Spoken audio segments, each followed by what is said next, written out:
It's one last lesson.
Good morning and welcome to KTZed Redemption, where it's always morning, even in the afternoon.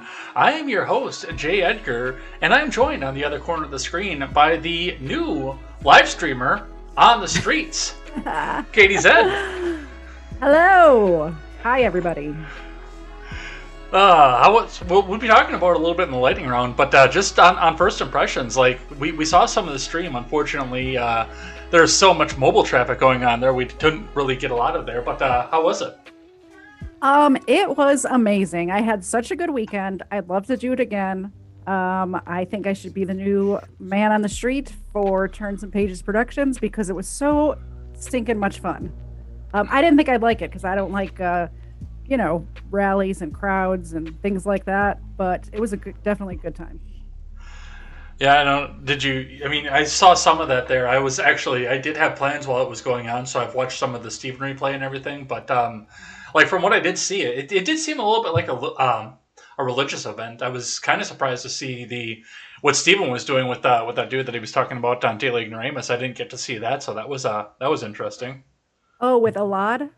Is that what his name was? Yeah, there's a stream of it on your channel, too. I streamed it from a different angle. And I talked to him for just a couple seconds. But, he was having people vote, and I'm a woman, so I didn't want to, whatever. Oh, that kind of thing, huh? Yeah. Well, we have got a lot to get to today. The craziest part of this entire show that I've put together for this week is the fact that it was an entirely different show up until about... I'd say 8 o'clock our time on Saturday night. Yeah. When Mr. Biden over in Warsaw, Poland decided that he needed to tell the world about what he thought about regime changes. Well, I'm excited to hear about it because I had out-of-town company all weekend and am not caught up. So this should be fun. Oh, it was... like I looked at this, I'm like, so we're going back to the Bushite foreign policy, huh? And a lot, like the White House is scrambling to walk this whole thing back right now. So we are going to be talking about that. That's actually going to be our second main topic because our big news of the week throughout the entire week was the fact that they decided to have the big hearings for Ketanji Brown Jackson this week. So we're going to be talking about that and some of the things that have come up in this. And I do think that there have been some changes in opinions in what a lot of people thought, whether it was just that they were going to come back out and say, okay, well, she's just going to get accepted anyway. Now, coming out to a visceral hatred of the woman for possibly some good reasons. Yeah, there's the pedo stuff is definitely a reason to not like this person. So we'll definitely look into that. We'll watch some of the videos. We'll watch some of the takeaways of that. As mentioned, the Ukraine is up and going, but Biden called for, like, absolutely outright called for a regime change this past weekend. Crazy. There's no other way to put that. And yeah, like I said, the entire mainstream media right now is trying to circle the wagons and make this not into a regime change anymore. But that's exactly what it was. Plus, on top of that, he came out and admitted the fact that everybody needs to come back out and be prepared for food shortages. Like, what do we have for leadership right now?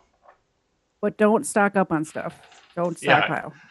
Yeah, because then you might be considered a terrorist as you go along here. I feel like I'm getting mixed messages from the president. Well, we'll close out the show today talking about some of the things on midterms, including some things that could possibly come up for midterms, especially seeing how election cases from 2020 are still hitting the Supreme Court. And now we've got demands for Clarence Thomas to either resign, recuse, or be impeached. So we'll talk just a bit about that, plus some stuff coming out of my state with redistricting. And you remember the drunken wine mom from a few weeks ago? You know, she went to the You'll have to narrow party. it down.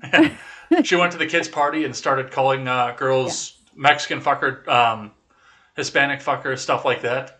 Yeah, she dropped out of a race this week. Not Ed. Ed didn't say that, Susan. It was the drunken wine lady. Oh, it was. Well, she is out of the race now. So we'll wish her a fond farewell. We definitely will. But it is going to be all this and more over on KTZed Redemption. Thanks everybody for coming by and checking us out over on YouTube, DLive, Twitch, Twitter, and Facebook. So go check out any of those platforms. They're all linked in the description below. If you can't catch us live, you can catch us back on demand over on YouTube and over on Rumble, BitChute.com as well. Lots of different places you can go catch up. Pick us back out here. A lot of stuff with going outside of the YouTube sphere, because the YouTube sphere is getting worse and worse. And another announcement going on here, you guys will see in the chat as the chat starts flowing here in the main two platforms. You'll see different ways to support us, which, by the way, I fixed your links today. They were working, but they look like crap because, you know, in the Nightbot, if you put an enter in there, it doesn't show a space. Well, on Twitch, you couldn't click on it. I think the other platforms you could. On YouTube, you could. On YouTube, you all could. Of those on Twitch, people, you could. Those millions of people on Twitch trying to give me money couldn't. But that is fixed. But you'll also see the Discord link and a Gilded link. With the Gilded link, something that I did want to touch on here that not in any of the show notes is that Discord's new terms of service went into effect today. And after having read some of them, including stuff about medical disinformation, I got a feeling that a lot of our Discord channels, including ours, the Daily Ignoramus, the Porch Boys, are not going to be in existence for very much longer. Yeah, it's kind of scary the way they're cracking down on stuff these days. But we do have a Gilded server that we set up in advance of this. That is one thing that we took over from Elaine. Did we disconnect? I'm here. Can you hear me? I gotta go check the DLive because it looks like they're saying that DLive is down. Let me go check the monitor off of that. Yes. Tech on the fly. Let's do it. No, I'm showing us on DLive, so I don't know what's happening over there with DLive, but yeah, I'm showing as up and running. So I don't know if it's just on our Volt's end that it disconnected or what's happening over there, but yeah, we're back live. But going back onto the Discord thing, yeah, I mean, we're going to stick around there until they absolutely drag our bloody screaming corpses off of Discord. But Elaine did urge me, and with help of our friend Nailbender, who is over on the DLive side as well, we did set up a Gilded server that carries all the Turns and Pages programs on it. So there's a Discord server set aside for all of them. Everybody off there. We did some updates. It was still Freedom Scoop when we set it up, but Nailbender and I sat together over the weekend and fixed some stuff and got some stuff back up and running. So if you guys prefer or would like to at least get a spot reserved in Gilded, it's there. Everybody's invited. So come back over and join that. So definitely go and check that out. That's going to be something to watch for as well. So we got to get into it. We've definitely got to get into it because we've got a lot of stuff to go over here this week. And by the way, for you guys who are chatting, definitely go and chat away, ask questions, leave comments here. We do check live chat in between topics, and we always answer questions here. So if you guys have questions, especially about some of the topics, make sure that you get them in there. But we have got to get into the news here of the week because we've got a lot and not a lot of time to do that. So are you ready? I'm ready. Let's do it. All right, let's start with some updates and some smaller stories from the week before. Starting with, well, we've got to throw maybe some Fs or maybe some dancing in the chat off of this one here. Madeleine Albright, the first female U.S. Secretary of State, dies. This happened, what the hell day was this? Was this Thursday? The 23rd. No, so yes, that would be time or space. So, you know. Yeah, March 23rd. Yeah, it was Wednesday. Yes, Madeleine Albright has passed away. Another warmonger is gone. Yeah, she was a war criminal. So, I mean, no F's in the chat. I don't know. I don't know. I look back at this and, you know, everybody's so, well, this is the first female Secretary of State. And she Doesn't escaped. matter. Her family escaped from Nazi Germany. And she came And? from... No, she wasn't. She was a rich, privileged bitch who got tapped by the Clinton administration to Yeah. buy and sell weapons to foreign countries and started a lot of the Eastern European stuff that we're seeing now. Some of the conflict that we're seeing with Kosovo, Serbia, and in the other Baltic regions started with her. Yes. And then, yes, the rest of the Iron Curtain is now... I mean, we're sitting in a point where that's our big focus right now is what's behind the Iron Curtain. Yeah, we're headed for another, hopefully Cold War, but possibly World War III. Who knows? Yeah, I'm not sure. And I mean, the timing of that is interesting, too, because she came into office, rather, very shortly after the Cold War ended. So she was still dealing with some of the cleanup of some of that stuff, too. Yeah. But we wish her nothing but the best in death, and I hope that she stays nice and warm alongside of John McCain. I mean, let's hope that she found peace in the end. And I don't wish anybody to go to hell. So no matter what they did in their life, if they can find Christ at the end, I'm okay with that. Well, you're a lot nicer than I am. I am. That's why women shouldn't be in charge, because I have, this feelings and stuff, So the Oscars were last night. Which was interesting. Were amazing. The memes were amazing. Today. Which, out of anything else, I would have normally just said I wouldn't have even noticed anything about the Oscars last night, except for the fact that just about the time I went to bed, I was checking Twitter last night and noticed some pictures and some memes of Will Smith and Chris Rock, and I think this was all fake. No. I thought when you just watched... Okay, so the first clip I saw was just the slap. It didn't have the back and forth after Will Smith went back to his seat and sat down. After seeing that, he was losing it. He was like Charlie Sheen levels of losing it right there. I don't think it was fake after watching the whole thing in context. I don't think that was fake at all. I say that too, and I could understand where you're coming from with that, but the only other side that I would offer to that, the rebuttal to that, would be he is a professional actor. He's not. I mean, have you seen his movies? He's not that good of an actor. He was losing it. Well, let's watch, because we've got some video here from CNN, the most trusted name in news, of course, but they've got some of their shit interspersed with it. But let's actually see what's went on here. Give that a second to think. I don't know why CNN video always takes so long. G.I. Jane 2, can't wait to see it. CNN. All right?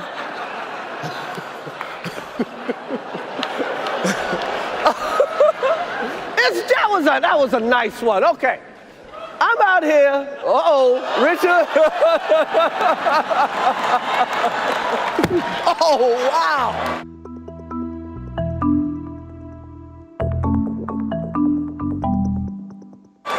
Wow. Will Smith just smacked the shit out of me. ウィル・スミスにやられました。 Wow, dude. It was a G.I. Jane joke. G.I. Jane のジョークだったんで。 I'm going to, okay? Okay. That was a greatest night in the history of television. I wouldn't call it the greatest night in the history of television by any stretch of the imagination. I don't know. When I went back and looked at that again, the first thing that I saw, I've watched a lot of WWE throughout my days because my best friend was a big fan of it. All his siblings were, and I got into it when I was a kid too. I don't know. That looked like the kind of slaps that you saw in WWE. I don't think he slapped him full force, like hard, but I don't think it was fake. I don't think it was pre-planned, and I don't think it was fake. I don't think he'd be dropping the F-bomb at the Grammys or Oscars, whatever this is. Whatever this bullshit is. I don't think he'd be... I don't think that what happened 20 seconds later would have happened if it was planned. I'm waiting for the gunfight at this point. I love the Chinese subtitle, like "Oh, that G.I. Jane." like, Well, yeah, they had to use so good. They had to use one of the foreign translate because ABC, like they said in the article, cut the audio instantly after that happened. Where like Chris Rock said shit on air but they didn't cut that out in the foreign markets because the FCC doesn't work in foreign markets. So exactly. It's like the salt on top of the whole meme experience that we just witnessed. It's just like the Chinese lady dubbed over. It's just like perfect. But I mean, the reason that I go back to Gunfight is, you remember Chappelle's show? Mm-hmm.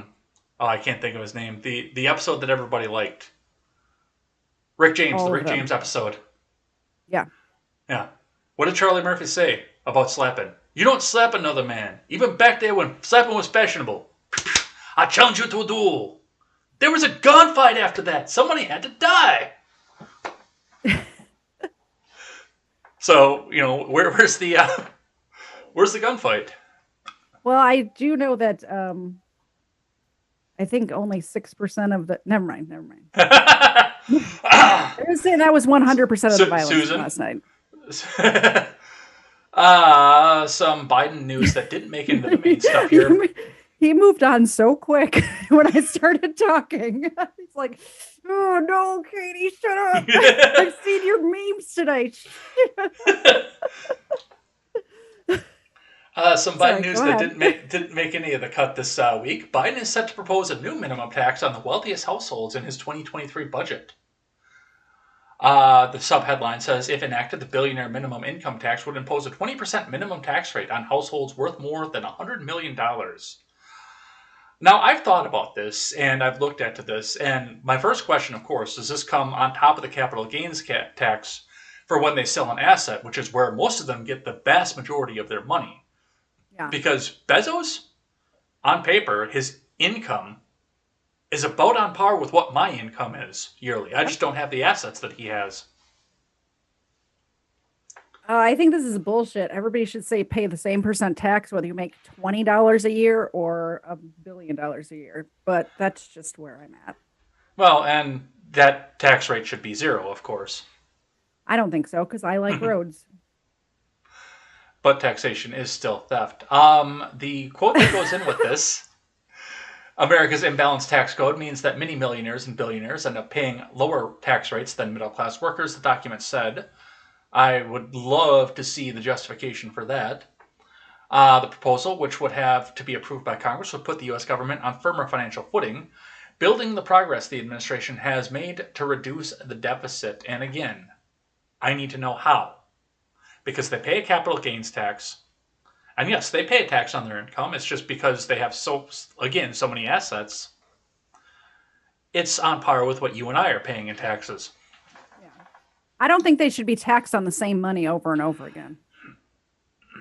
Personally. Right. Yeah, but it's not the income, but the capital gains off of that they're paying for, and when they sold the other asset to buy the other asset, they paid the capital gains. It's a fucking mess. The IRS sent me a letter today. They're messing with me. Oh, I would have sent it back and told them to shove it up their ass. Well, the whole thing is ridiculous. I think they're just stalling because they owe me money. Mm. I might have to break their kneecaps. Jen Psaki, during a press briefing, started to lose it because she had to dodge questions on Hunter. And this is before she announced that she had the pinko fucking pox again. I'm glad she's triple vaccinated. Yeah. So let's, I think Dave Rubin has a little bit of this here. So let's listen to what it is that he has to say. And now to Jen Psaki. This is before she was White House press secretary. This is what she said on Twitter. Hunter Biden's story is Russian disinformation, dozens of former intel officials say. Well, that turns out not to be true. If anything, you, lady, are spreading disinformation. Oh, and look at this. I got what they covered on 60 Minutes last night. Very exciting. They covered Russia, obviously, high rent across the United States. Right, let's skip ahead to this. Something about the intelligence officials said it was not real. So, okay, good. The president has said, and you have tweeted, that allegations of wrongdoing based on files pulled from Hunter Biden's laptop are Russian disinformation. There is a new book by a Politico reporter that finds some of the files on there are genuine. Is the White House still going with Russian disinformation? I think it's broadly known and widely known, Peter, that there was a broad range of Russian disinformation back in 2020. Okay. There was a broad range of Russian disinformation. Like, they come out and said that this was true. Yeah. Yeah, I don't think she's got the COVID again. I think she's just trying to take a vacation. She stuck her foot in her mouth too many times. Well, interesting note about that and the COVID thing. We'll be talking about that with Ukraine, but this apparently is the second time. I thought it was the third or the fourth, but the last time she had to go out with COVID, she got tested right before she went onto the plane to go. You remember what was happening the last time she got tested and came out with the COVID? I don't remember, but I'm sure it was something. They were about to get on a plane and go to Europe. So both times, a couple days before they were getting ready to go out to Europe, she came out and tested positive. Is she not allowed to leave the country or something? Does she not have a passport? I have no idea. Interesting. Something's happening. I really think this whole Chris Rock thing and everything is distracting us from something too. But I always think we're being distracted from something because that's all that anybody was talking about today. That's why I thought it was staged, is because it was, trying to distract us from what Biden said over the weekend. I think they just used, I don't think it was staged, but I think that they're just using that. They'll use anything they can. Don't let a good whatever go to waste, Right. Former President Trump holds a Save America rally in Georgia. They did. He did hold a rally. Yeah, I knew about that. This is a very short article, but I was hoping maybe you'd tell us a little bit more about your experience here. Fox News literally just says former Trump is speaking at a rally in Commerce, Georgia on Saturday night. The rally comes as the former president has issued highly coveted endorsements in prominent Georgia races. That's it. That's the tweet. That could have been a tweet. That could have been a tweet. That's like having meetings that should have been emails. Yes, that should have been a tweet. We went to the rally. It was myself and our good friend Stephen Ignoramus and our friend PJ. The three of us ended up going. Mr. Zed was a little bit under the weather, so he stayed back. And I may or may not have almost crashed his car on the way there, but we made it there safe. And it was a lot of fun. I've never been to something like that before. The older I get, the less I like being around big crowds of people. I'll skip concerts and stuff like that just because I prefer to just stay home and watch it on TV. You know what I mean? But this was totally worth going to. The people watching was amazing. We met Alad from Barely Informed with Alad. He interviewed Stephen. It was interesting. And just the amount of redneck watching was just I can't even tell you how great it was to just make fun of people in my own head and out loud, and probably a little bit on your stream. I was trying to be good. I knew I was streaming to your channel and not my channel. So I hope I didn't say anything too bad, but there was a lot of Mountain Dew being drunk. Let's just put it that way. A lot of Mountain Dew. Nice. I hear there was a donut stomp. There was, yes.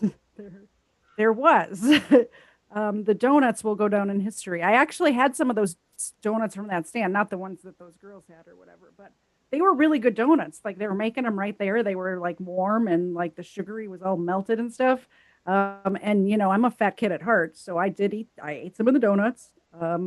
But the girls that were in front of us, they started out in front of us and ended up next to us, had some of the donuts and just set them on the ground, and people kept almost kicking them. And then they finally got kicked. So that wasn't the most interesting part, though. I think the most interesting part for me, I think Trump dropped the F-bomb during his speech, which I was not expecting. I'm not surprised. I had never heard him say it before. So to witness it the first time in person was like kind of heartwarming. It just makes him so real. But it also made me think that maybe he's not planning on running if he's dropping the F-bomb in speeches. I think he's just there to endorse the whole thing. Obviously, we were being propagandized to. That's the whole point of going there. But it was just the whole thing was all of the candidates that are running in Georgia that Trump endorses was there. Everyone from Marjorie Taylor Greene to the insurance commissioner. I forget his name. Actually, the insurance commissioner's speech I think was really good. I should have made notes like what this guy's name is, but I'll vote for him.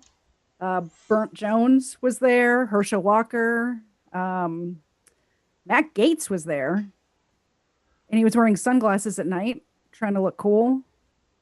The whole event was very interesting, and I highly suggest anybody, if there's going to be one near you, it's free.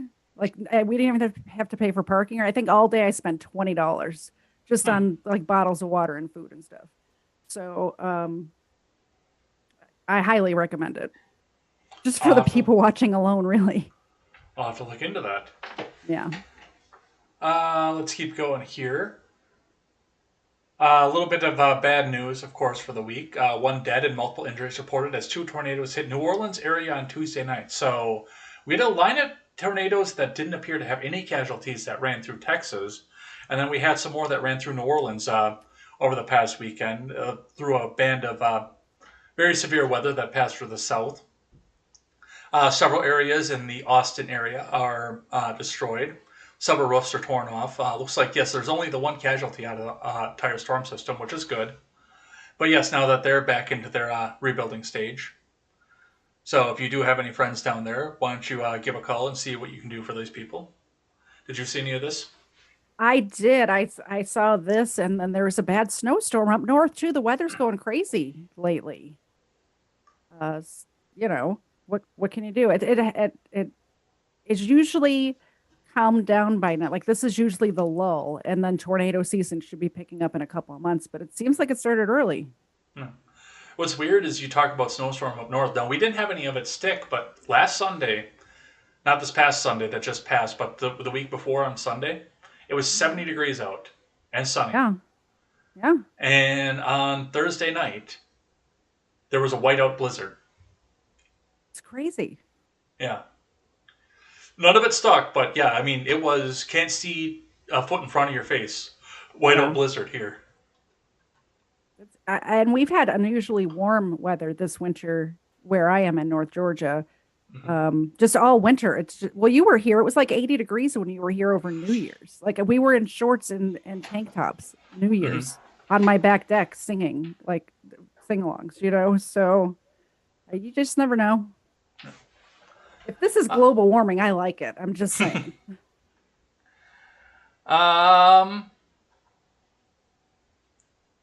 This is not. Oh, yeah. This isn't the article that I wanted up here. I don't know how that actually got into the lightning round. On-air production. All right. The Army is in the news this week because it's approving reduced physical fitness standards for women and older soldiers. We are so weak. We used to be a proper country. Sorry, go ahead. The Hill reports, following a 3-year review, the Army has scrapped plans to use the same physical fitness test for all soldiers, choosing instead to have some reduced standards to allow women and older soldiers to pass, the service announced on Wednesday. The decision follows a RAND-led study that found that men were more easily passing the new, more difficult Army combat fitness test compared to women and older soldiers who were failing at a noticeably higher rate. That 6-event test developed in 2019 was an expansion from 3 events, push-ups, sit-ups, and a run, soldiers had done prior. This test is an essential part of maintaining the readiness of the Army as we transform into the Army of 2030. Army Secretary Christine Wormuth said in a statement, announcing the changes, the revisions of the ACFT are based on data and analysis, including independent assessment required by Congress. We will continue to assess our implementation of the test to ensure it is fair and achieves our goal of strengthening the Army's fitness culture. Well, all I have to say about this is maybe we shouldn't let the army have the women and the olds in it, and then we wouldn't have to reduce the physical fitness tests. If they can't do the test, they shouldn't be in. They shouldn't be in. Like they need people who can defend this country, and we need to not look weak. And this happens. This is not the first time that they've reduced these tests. It's getting lower and lower and lower. The standard is getting lower and lower and lower. I mean, we're just going to be the laughing stock of the entire earth by the time the 4 years is up. Like it's crazy what's happening. Yeah, but they're super woke, remember? I mean, fudge is what I said. I said fudge. No, this is ridiculous. We shouldn't be lowering any standards. If you can't do a pull-up, you shouldn't be. It wasn't even pull-up. It was sit-ups and push-ups. I can do sit-ups and push-ups. I can run. I run all the time on the treadmill. Like if I am a middle-aged white woman who's not in shape. If I could do these things, they can't. They should not be letting people in that can't do these things. And I do wonder if this is a matter of trying to get the numbers back up after they've had to release so many people because of the jab. All right, hear me out. Mandatory service, 2 years, 6 years on call for everyone. As a person who didn't join the Army, I'm actually not opposed to that either. And, I'm looking back and wish that I had. Yeah. I mean, so many people in my life have been in the military or still are. And you learn good values. You learn how to be a man. When I say everybody, I don't mean the women, by the way. I'm talking about men. But you learn how to be a man. You learn values. You learn, God, family, country. It instills a sense of loyalty in a person. So I think mandatory 2 years would be a thing to think about. All right, we do have to keep going here. Sure. The update from the car crash that we talked about last week that was just breaking at the time. The woman charged in the crash that killed 2 Pennsylvania State Police troopers and another man previously tweeted, "If you ask me, I'm the best drunk driver ever." But part of the problem, and I don't want to spend too much time on this because I don't want to hear statistics start coming out, is that this is the tweet that they're reviewing by Jayana Tene Webb. So we're not going to spend too much time on this for obvious reasons, so we stay on YouTube. But a 21-year-old woman is facing a theft review charges after she allegedly hit and killed 2 police officers, and another individual driving under the influence is listed among the litany of charges. Reports indicate that Jayana Tene Webb had tweeted in January, "If you ask me, I'm the best drunk driver ever." And recent events have proven that that is a lie. Yeah, that we didn't need Maury to tell us. That was a lie. Yeah, she should be charged. I mean, I think if she hadn't tweeted that, if she just if it was just she drove drunk and people died and it was an accident and people do dumb shit when they're young. Let me just put it. People do dumb shit, and I wouldn't want to throw the book at her. But because she tweeted that before it happened, oh my God, throw the book at this person. Like, what the hell? Like, learn from your mistakes. You gotta learn. Which, I mean, with a tweet like that out there, it is, it's telling us that, really honestly, that she's been doing this a lot, and her number finally came up. Yeah, you can't tempt fate that many times. It's never going to work out. And I'll admit that I've driven probably at points that I shouldn't have at some point. Did not want to admit that on the right now. Just never done biggest, that before. The part of that is, if I was going to get to the point where she allegedly was off of this, I made sure that I was close by, so it was only a few blocks, which still it can happen at that point.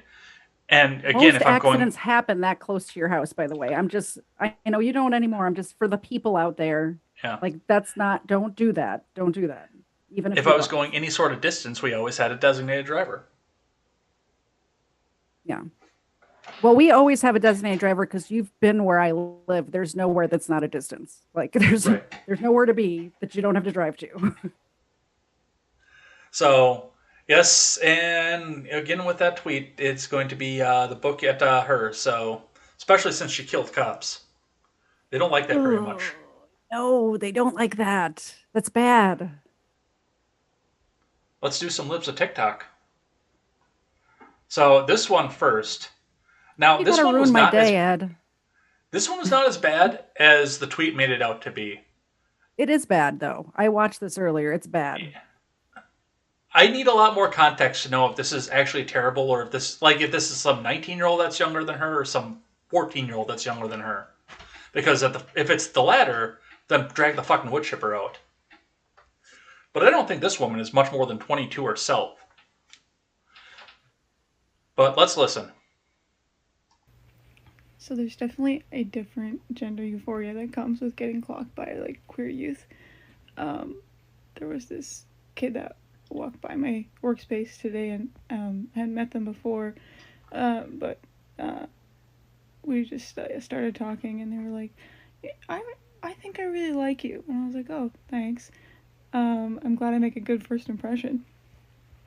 I hadn't gotten their name yet, so I asked, and then they asked my name. I said my name is Parker. And then they look at me and are like, can I get your pronouns? Just got me right away. And I had my pronouns up on a whiteboard behind me, so I point at it, and they were like, oh, okay. And just so, like, clearly so excited. And so I asked back, I'm like, okay, what about yours? And they were like, oh, any. And I said, okay. So there's definitely... Now, like I said, I have no idea if this is like a teacher's aide in a college and this is some 19-year-old that's hitting on her, or if she's a middle school teacher and it's some 14-year-old. I have no idea what any of this is. It doesn't matter, and I'll tell you why. There's a dynamic there where somebody has power and somebody doesn't. It does not matter. This is horrible. And we don't know. She could be talking about a 10-year-old. You don't know, because they're trying to teach this to our young children these days. I saw like gay pride parades in middle schools this week on the internet. Like they're indoctrinating the children, and we need to make it stop. Look. The next thing you're pulling up, just look at that classroom. Look at that. Yeah, classroom. Really, it could have been a young child that this person was talking about. This is what classrooms look like. Yes, this is an Oregon school. Now these two have been placed on leave, which is telling me that there's going to be some disciplinary action coming out for this. I don't know to what extent, if it's canned or if they're going to review it or whatnot. But let's listen to what these two had to say in response to the "Don't Say Gay" bill. A, B, C, D, E, F, you and your mom and your sister and your job and your broke-ass car, and that's what you call art. Fuck you. A, B. They need to be fired just on the decorations in their classroom alone. Like, even if they hadn't made this video, this should not be allowed. Like, it's so far gone right now that I don't think there's a chance that we're going to get it back, and that's terrifying. I can definitely understand where you're coming from off of that. And yeah, there's just so much of a mess. And I look at this now, I see the pixie cut, the glasses, and I'm like, these are people that look like what they would have been teachers except for, the one that's closest to us had a bunch of tattoos and everything. But yeah, I mean, you wouldn't have seen anything like this. Well, I grew up in a small town, so. No, I didn't see anything like this, although I went to Catholic school. So obviously, I had nuns teaching me. They had rulers I still have scars on the back of my hands from nuns' rulers. Anybody out there who has children, you need to homeschool your children or send them to private school.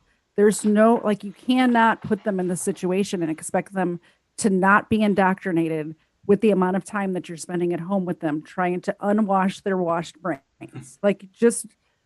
do what you need to do to make sure that they're not in this environment. Yeah. I'd be kind of curious to see what it is like in a more city-oriented school. Because like I say, I mean, town I grew up in was less than 2,000 people. Yeah. So we didn't see stuff like this. And I don't know, again, if in the 90s there was stuff like this. I don't think there was. I mean, my brothers went to public school, and I don't remember them. What does that say about my family? All of my sisters went to private school, and both of my brothers went to public school. Ugh. Yeah, whatever. Oh, by the way, they got Manafort. From the Associated Press, Trump aide Manafort removed from plane for revoked passport. Just a little review off of this. Paul Manafort, who had been arrested and served a couple months in federal prison, but was released off the COVID guidelines and later, what's the word I'm looking for? Pardoned by Trump. He tried to go get on a plane over the weekend, and they looked at him. They found the passport, and they said, nope, you're not going anywhere off of this. Which I don't understand why it was that he thought that his passport was still good at this point, because usually, yeah, when you're on probation, that's the first thing that happens, even with a pardon. Yeah, that's true. Your passport is revoked instantly. You'd have to get it reinstated or something, I would think. But yeah, they went out and found him on a plane. Passport was previously revoked, but that didn't stop Occupy Democrats from coming out with the cringe. Occupy Democrats came out with this tweet shortly after this. Breaking, officials announced that they pulled ex-Trump campaign chairman Paul Manafort from a plane and revoked his passport. Which that's the first falsehood because it was already revoked. As he tried to flee to Dubai after the U.S. Senate declared him a grave national security threat. Retweet if you're glad that they stopped him. I don't think he was trying to pull anything. I think he just didn't realize that his passport wasn't good. Well, if you're a Democrat who's thrilled that officials just pulled ex-Trump campaign chairman Paul Manafort from a plane and revoked his passport as he tried to flee to Dubai, please retweet and follow us for more breaking political news. Ridiculous. How is Occupy still a thing? I don't know. Like, it is flat out lies at this point. It really is. Like, this entire tweet was a flat out lie. With the exception of the fact that they popped Manafort on a plane. Yeah. Yeah, with expired passport or whatever it was. Yeah. Which, speaking of, that reminds me, my passport's expired. I need to do something about that. In case I need to flee. Let's see. Here's some good news for you. Governor DeSantis has signed a bill requiring financial literacy courses as a graduation requirement. Coming out of Fox 13 out of Tampa. Looks like this particular class that they are it's going to be a standalone class. It is going to cover concepts such as bank accounts, how to manage accounts, credit and credit scores, completing loan applications, types of saving and investments. There's also talk that they were going to do something about taxes, applying for a loan, completing loan applications. And, there's been a Facebook meme going around saying, oh yeah, we never learned about any of this stuff in high school, but thank God I learned the Pythagorean theorem. But I learned it in high school. I learned it in high school too. That's when I see stuff like this, I'm like, great, we should have this. But then I also get mad because why don't we already have this? Like, the school I went to had all of these things. You know. So it wasn't a standalone class for us, but it was a part of a required keyboarding class that we had to take in 6th grade. Yeah, exactly. I remember it clearly. Yeah. Yeah. I knew all of this stuff coming out of high school. So, good on Florida, absolutely. And yes, this is a little bit of white pill for you. A little bit of a reason never to buy a GM vehicle from KOW 27 out of Madison. How police were able to use OnStar to stop teens in a stolen vehicle. Which under normal circumstances, I would say would be a good thing. Nobody got hurt. There was a crash, but nobody really got hurt off of this. The kids tried to escape. But then I started to realize, there might be a time where I become considered an enemy of the state. Possibly. A police chase with a stolen car on the Beltline ended in a crash and extensive search for one of the car thieves on Friday, but police say it could have been a lot worse if it weren't for cutting-edge technology that's been around since 1995. that allowed them to track and slow down a vehicle remotely. Police were first able to use the vehicle's OnStar system to track it down using GPS to a point near Whitney Way and Schrader Road. From there, they spotted the vehicle, but the 16s sped off down the Beltline. As these kids steal these vehicles, we don't know the end game. Madison Police Captain Mike Hansen said. They don't know how this is going to happen, whether it's going to be their own crash, not obeying traffic laws, and crash into somebody. But before the serious crash could occur, the police were able to use OnStar again to slow the vehicle down remotely and prevent the teens from speeding off anymore. So basically, they killed the drive-by-wire, the electronic throttle, is what they did. I don't like other people having control of my car, so I don't like it. I mean, I guess if they have the capability, do it so they don't hurt anybody else. But I don't want that in my car. Yeah, exactly. They got there were 6 kids in the car. They got 5 of them at the site of the crash, and then the one tried to jump into the Yahara River and swim away. I heard about this on terrestrial radio. Like, this really has me torn because my authoritarian side is like, yes, get them, cops, stop that car, and then my not authoritarian side is like, no, we don't want that. Like, I don't know what to say about this one. All right, and the last one, in honor of Ketanji Brown Jackson, who we're about to talk about after we go check out the chat, is that there is going to be a new documentary from Daily Wire's Matt Walsh. So let's watch the trailer and see what this sounds like.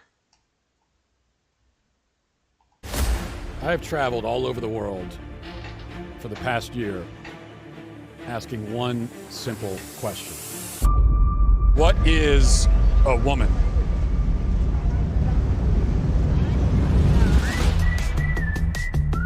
What is a woman? What is it? What is it? I don't know. People are laughing. Is that a dumb question? I've been asking everybody this, and almost nobody can answer it. What is a woman? What is a woman? That's a great question. If one person could tell me what a woman is. Congressman, thank you for being here. I think this interview is over. Let's turn off the cameras. Just wanted to know, what is a woman? And you're not going to find out. It's not a complicated question.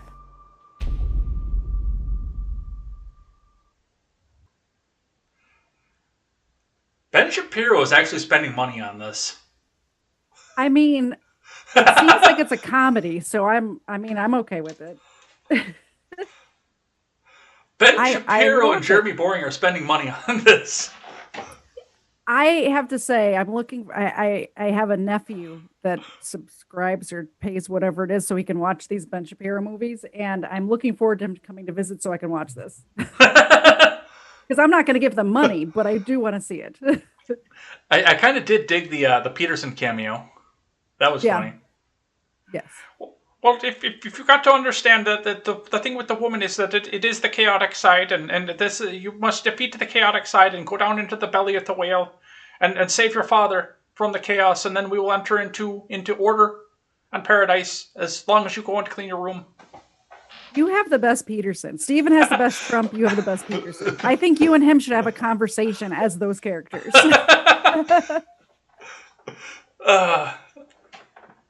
So there you go. Coming May 2022. Whatisawoman.com. And the funniest thing with Jeremy Boring spending money on this is he's apparently going to have all kinds of money to spend on this now that he's got his new razor company. Have you seen that shit? Yes, it's a Jeremy razor. Yeah, the commercial was hilarious. I saw it on PJ Patriot's show last Wednesday. Hilarious.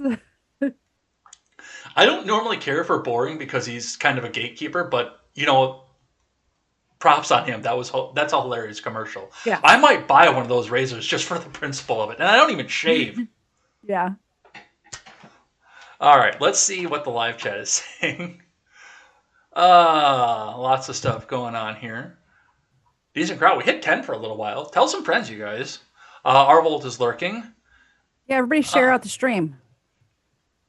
Nailbender is here. Arvold said we were disconnected, but I think he was trying to correct from what he was saying earlier, because we were definitely not disconnected. Let's see. He's trying to use voice to text while driving. Stop texting and driving, Arvold. At least he's using voice to text, which is better than I can say for myself. So. Ron Helton is here and says another war pig bites the dust. Horrible person. Was she a woman or a reptile? And then he's got some advice for you. You don't have to wish her going to hell. She made it. Says Ron Helton. Thanks, Ron. Nailbender says Smith had to give his award back because of it all. Oh, did he end up? I know they were going back and forth today. I saw it on Twitter on my lunch break, but I didn't know that he did. Nailbender says, yeah, you can totally bang my wife. Just don't make fun of her. What a joke. Mr. Zed is here. He says he laughed at the joke. Then they cut away. And then he hit him, and Crest just stood there as he approached. Oh, and that joke was rehearsed last 3 nights, and that night was different. It was planned. Yeah, I don't know. Really? He might have some inside information that I don't know about. Ron Helton says, hashtag taxation and theft started by a bunch of commies who were jealous that someone else had more money. Hashtag end government. Direct taxation is theft. And Ron also says, Iowa farmers built a road across the entire length of Iowa years ago without government, and in quotes, help.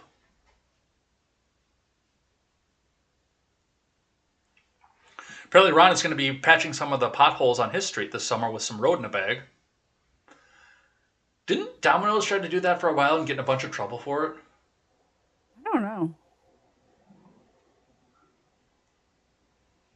Let's see. Ron's still waiting on the report of whether bears shit in the woods.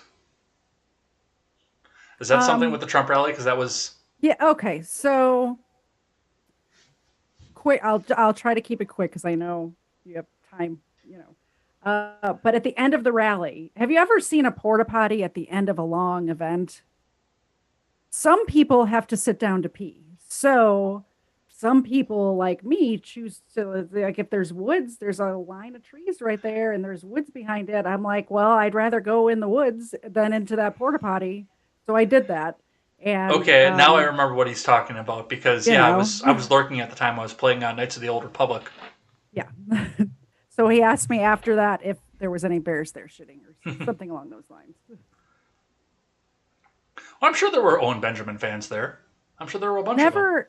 Never ask a woman to use a porta potty at the end of a long event. Say, we're going to go down the street and find a gas station before we get on the road. That's what you got to do. Well, hell, I just go on a tree. But that's just me. Exactly. The boys went to the porta potty. I don't understand why. Ron says, don't forget about the ones who are confused about their sexual identity. That used to be grounds for a Section 8 discharge. I don't know if Mr. Zed can confirm that or if that's still a thing, but Ron's got a few years on Mr. Zed. Yeah. Let's see. Might be wrong is here. It says, I've only driven drunk once. It was a country block and it scared the mess out of me. Country block's not, it's not a short distance. I've never heard that term before. It's just like out in the country that's longer than a block, like than city blocks. Nailbender says, finally, public school has to teach something useful rather than pride and wokeness and stuff like that. Yeah, they need to be teaching Pride and Prejudice, not Pride and Wokeness. Might be wrong, says our Florida schools already offer Dave Ramsey's Financial Peace as a course. Interesting. A lot of teachers unions don't like Dave Ramsey, so that's interesting. Mm-hmm. Is your school unionized? Might be wrong.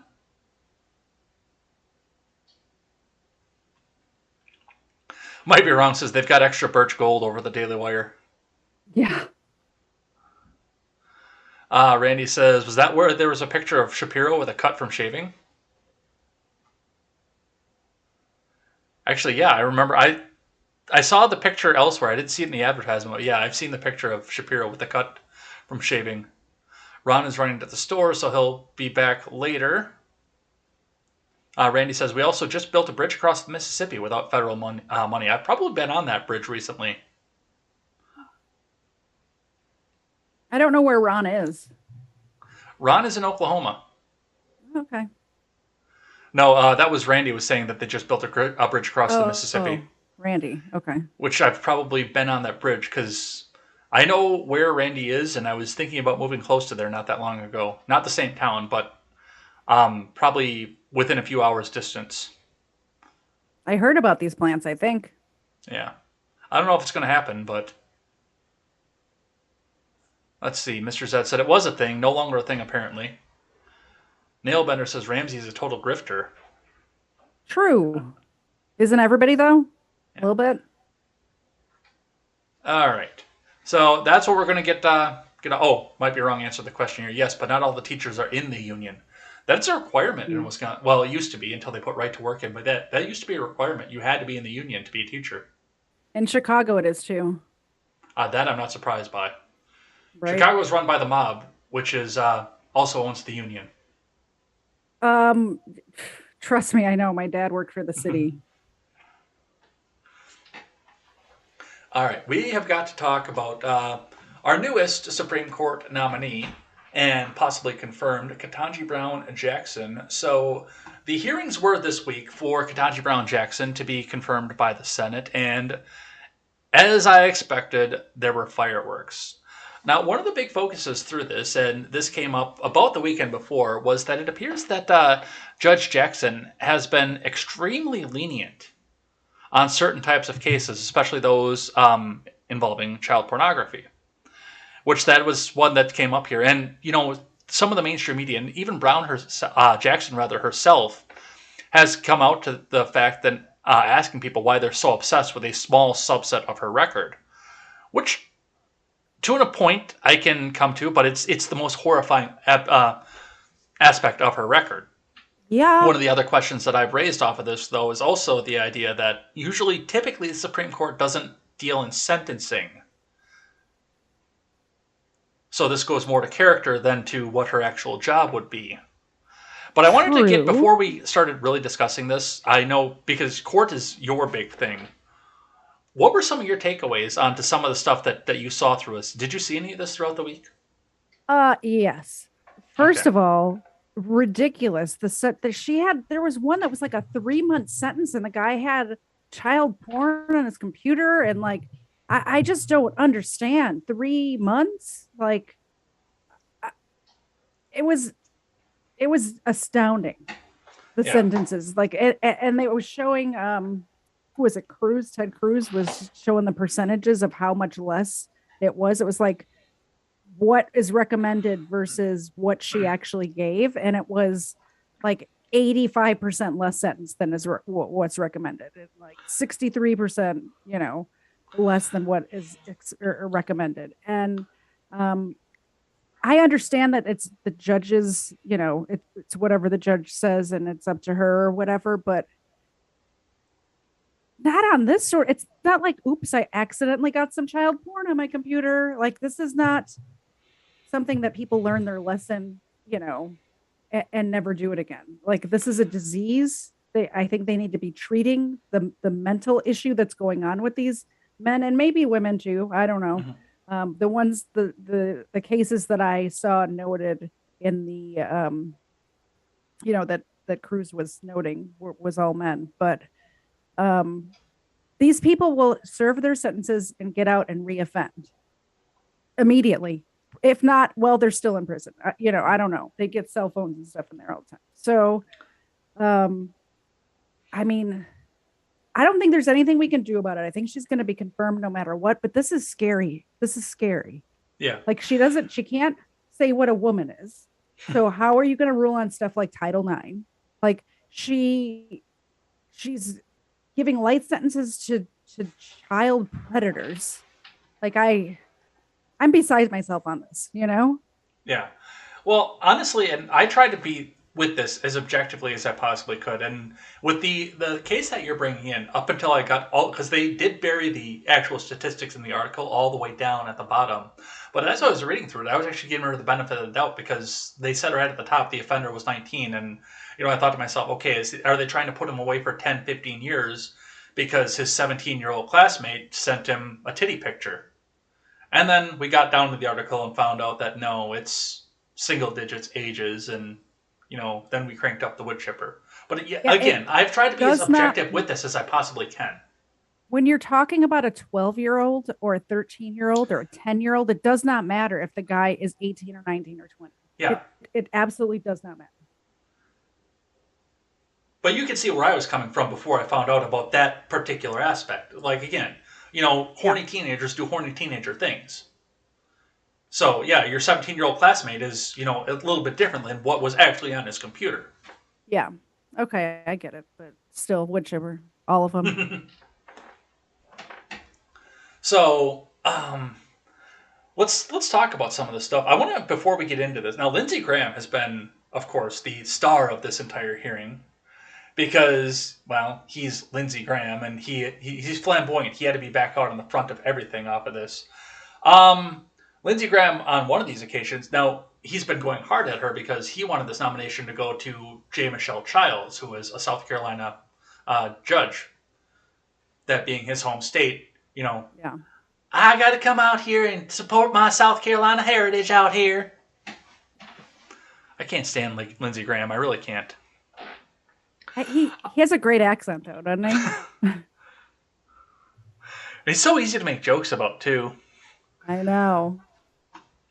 But he got into it with one of these particular cases here. So let's start by having a listen to what Senator Graham had to say and actually interrupting Judge Jackson in the midst of her trying to answer. Senator, with respect to the computer, one of the most effective deterrents is one that I imposed in every case and that judges across the country impose in every case, which is substantial supervision. Any of these wait a minute, Judge. You think it is a bigger deterrent to take somebody who's on a computer looking at sexual images of children in the most disgusting way is to supervise their computer habits versus putting them in jail? No, Senator, I didn't say versus. That's exactly what you said. I think the best way to deter people from getting on a computer and viewing thousands and hundreds and over time maybe millions, the population as a whole, of children being exploited and abused every time somebody clicks on is to put their ass in jail, not supervise their computer usage. Senator, I wasn't talking about versus. You just said you thought it was a deterrent to supervise them. I don't think it's a deterrent. I think the deterrent is putting them in jail. Senator, does would you let sentencing her have respond? a deterrent component? Senator, would you let her respond? Yes.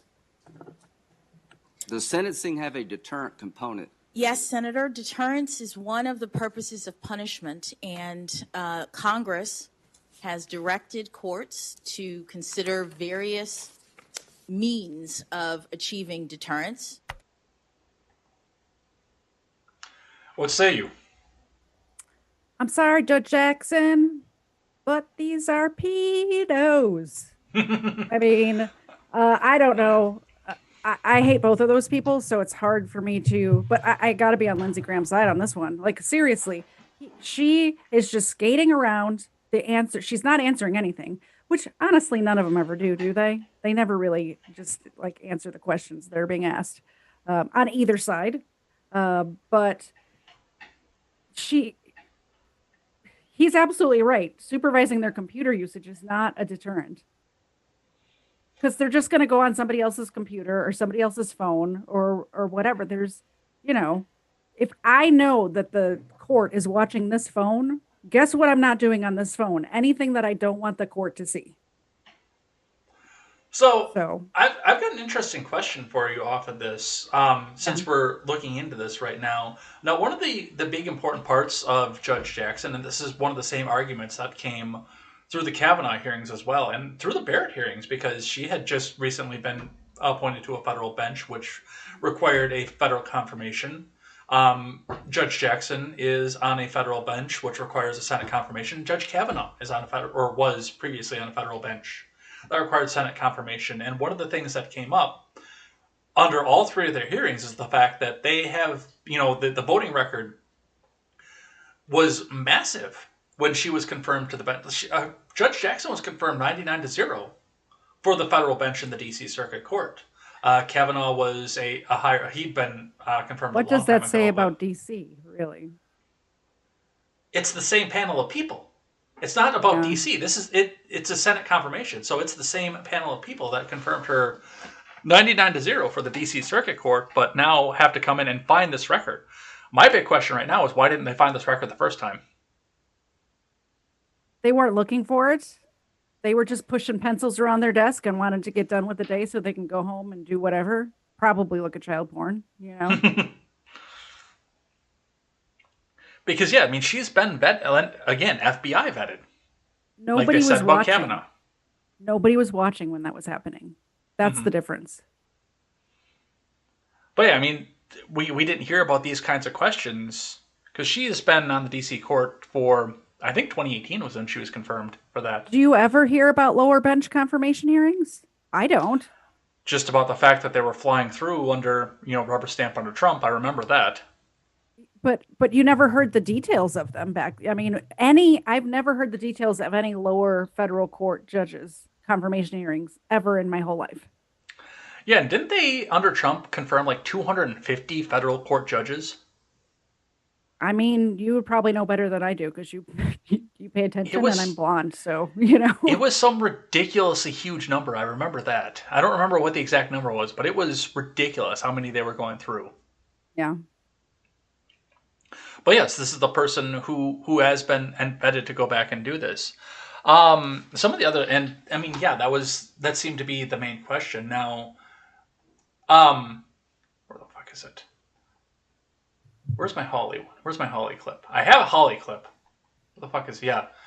Josh Hawley actually got to get a shot back at one of the reporters who tried to trap him up on the same thing, because Hawley was one of the biggest cheerleaders for getting Judge Jackson off of this. So let's listen to what this reporter had to say and how Hawley turned the table off of it. Not for this court, I haven't. Not for the U.S. Supreme Court. I do apologize for the audio being very low off of it. That's how it was mixed up from ABC News, not necessarily from what I have coming back up off of this. But how is it acceptable for a lower court if it's not acceptable for a higher court? I would say it is acceptable. And if I had known about, and I'm not sure which judges you're referring to, if there are judges who have been soft on child porn offenders and a systematic kind of pattern, well, that'd be a big problem. And if I had known at the time, I would certainly support it. But again, I've only voted on one Supreme Court justice, and I don't think there's a pattern in that case. We have looked through your record, and it shows that you have voted for at least 3 federal judges that have imposed lighter sanctions on child porn offenders. So how do you square that? Yeah, same answer. Not from this court. And I think that, a pattern is going to be a problem wherever I'm aware of it. So just in this instance, I know that's the White House talking point, but I think it's a dangerous one. You've got to be careful with that. I mean, it's the old, well, everybody else is jumping off a cliff, so I will too. But shouldn't you have been concerned about it then if you're concerned about it now? Oh, I am concerned about it. So do you regret your decision then? Well, I don't know I'm not sure which judges you're talking about because I haven't seen the White House's talking points on this. I know that this is their new line, but it's not. It's public information. We actually have it here. At least 3 federal appeals court judges. Which Joseph one? Bianco of the Second Circuit. And what were the cases? Andrew Brasher of the 11th Circuit. I mean, what were the you cases? voted for them. What were the cases? Shouldn't you be familiar with their record what as were well? the cases? You know their record, so you have to look that up. You don't know the record? What cases? Was it after the bench or before? So do you expect me to just? How many? Oh, I expect you to know the facts since you're asking me about them. So how many cases did they have? Judge Jackson had 7. I just listed them. What are the ones that these judges have? The larger point, Senator, which I think that you're not. So you don't know. You're just here to do a gotcha. When you know and get the facts, come back to me. I'm happy to talk to you about it. Good luck. I can't be on Hawley's side off of this because he should have been out and vetting these people as he was going. But, I mean, he's also absolutely correct off of this, is that this news reporter was basically fed a set of information to go back to try to get him on a gotcha for it. Also, because she didn't know what she was talking about, this could have, if she would have done her homework, this could have gone so much better. Because I don't expect somebody who this is their, if you ask me something that happened in my job, that I do the same thing over and over again with different facts and different whatever, what happened a year and a half ago, you're going to have to refresh my memory. Like, I don't remember every single thing that I've ever said ever, so if she would have been more prepared, I think that she really could have had a gotcha moment, and she just didn't get it. Mm-hmm. Yes, and honestly, obviously, if Hawley is confirming people without knowing their records, I have a problem with that. But, yeah, like Mr. Zed said, he's still in the situation, specific situation of this. He did handle that well. Yeah, exactly. Well, she was really trying to get that gotcha moment, and I don't think it's the gotcha that she thought it was.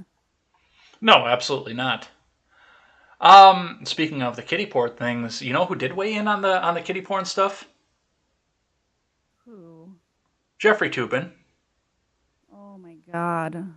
Has he put his dick away yet?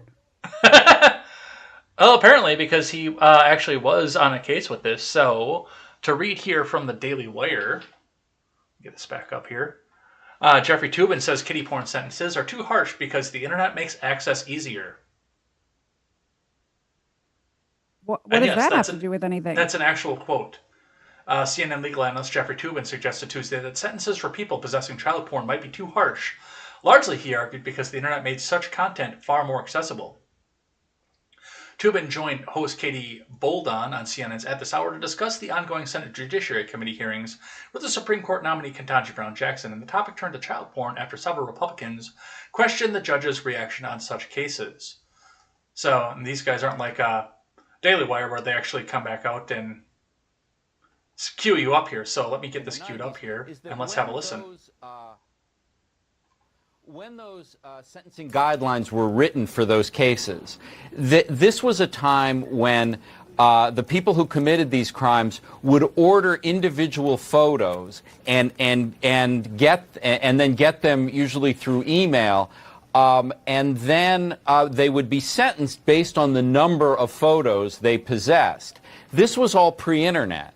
So once the internet came in and people got access to hundreds and then thousands of photos, the sentencing guidelines would reflect hundreds and then thousands of photos. Federal judges have been struggling with the issue of how do you create a fair system that was designed pre-internet, that was, yet you have to sentence people post-internet. And what I thought Chairman Durbin pointed out is that judges across the country, including Republican-appointed judges, have been saying, look, we can't apply the rules that were designed pre-internet for an internet society. And many judges have been giving somewhat less sentences as a result.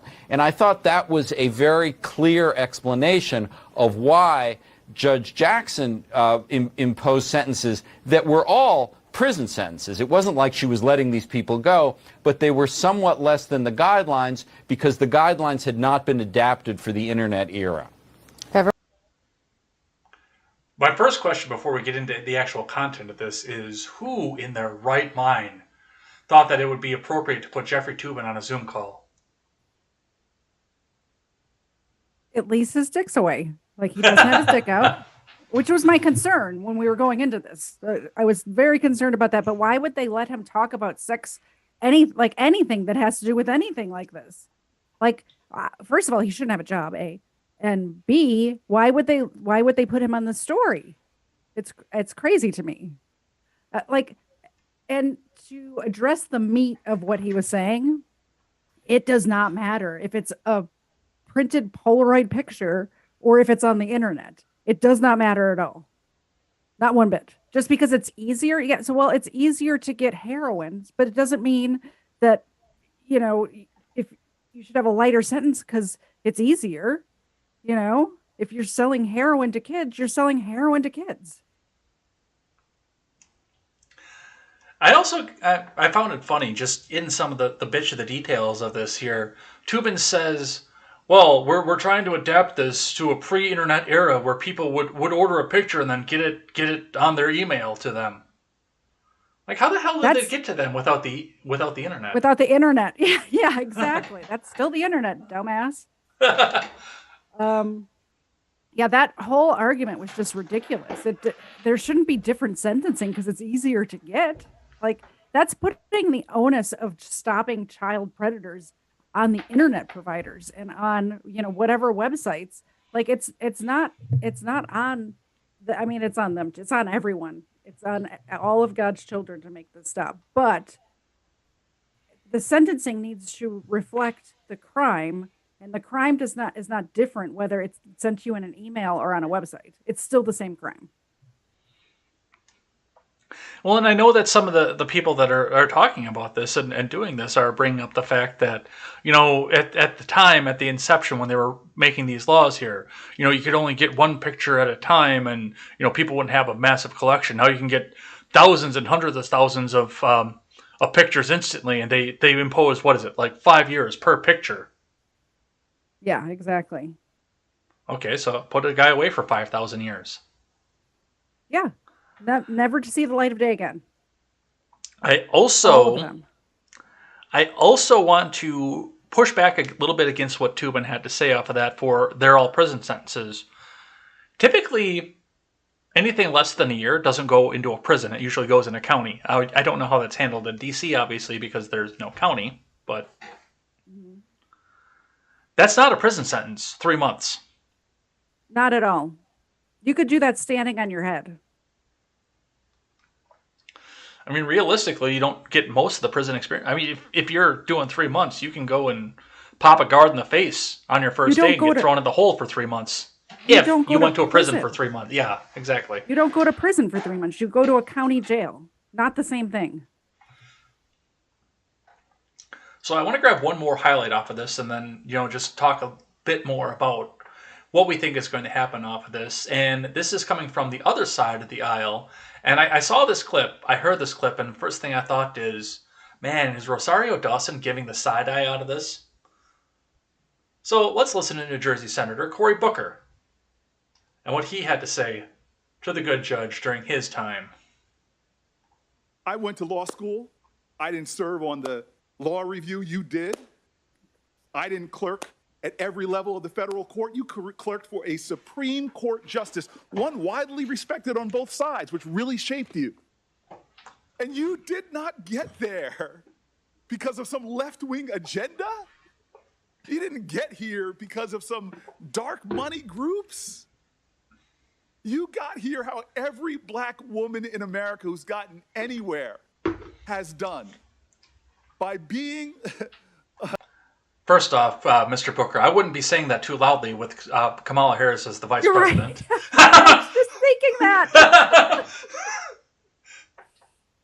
Like Ginger Rogers said, I did everything Fred Astaire did, but backwards in heels. And I want to tell you, when I look at you, this is why I get emotional. I'm sorry, you're a person that is so much more than your race and gender. You're a Christian, you're a mom, you're an intellect, you love books. But for me, I'm sorry, it's hard for me not to look at you and not see my mom, not to see my cousins, one of them who had to come here and sit behind you. She had to have your back. I see my ancestors and yours.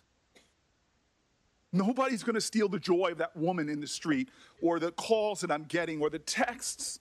Nobody's going to steal that joy. You have earned this spot. You are worthy. You are a great American.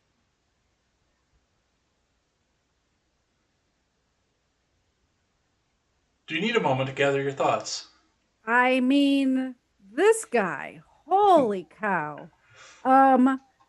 First of all, I loathe Cory Booker. I hate him so much. It's hard for me to control my emotions right now. But if it doesn't matter what her race and her sex is, why is that the only thing you're talking about?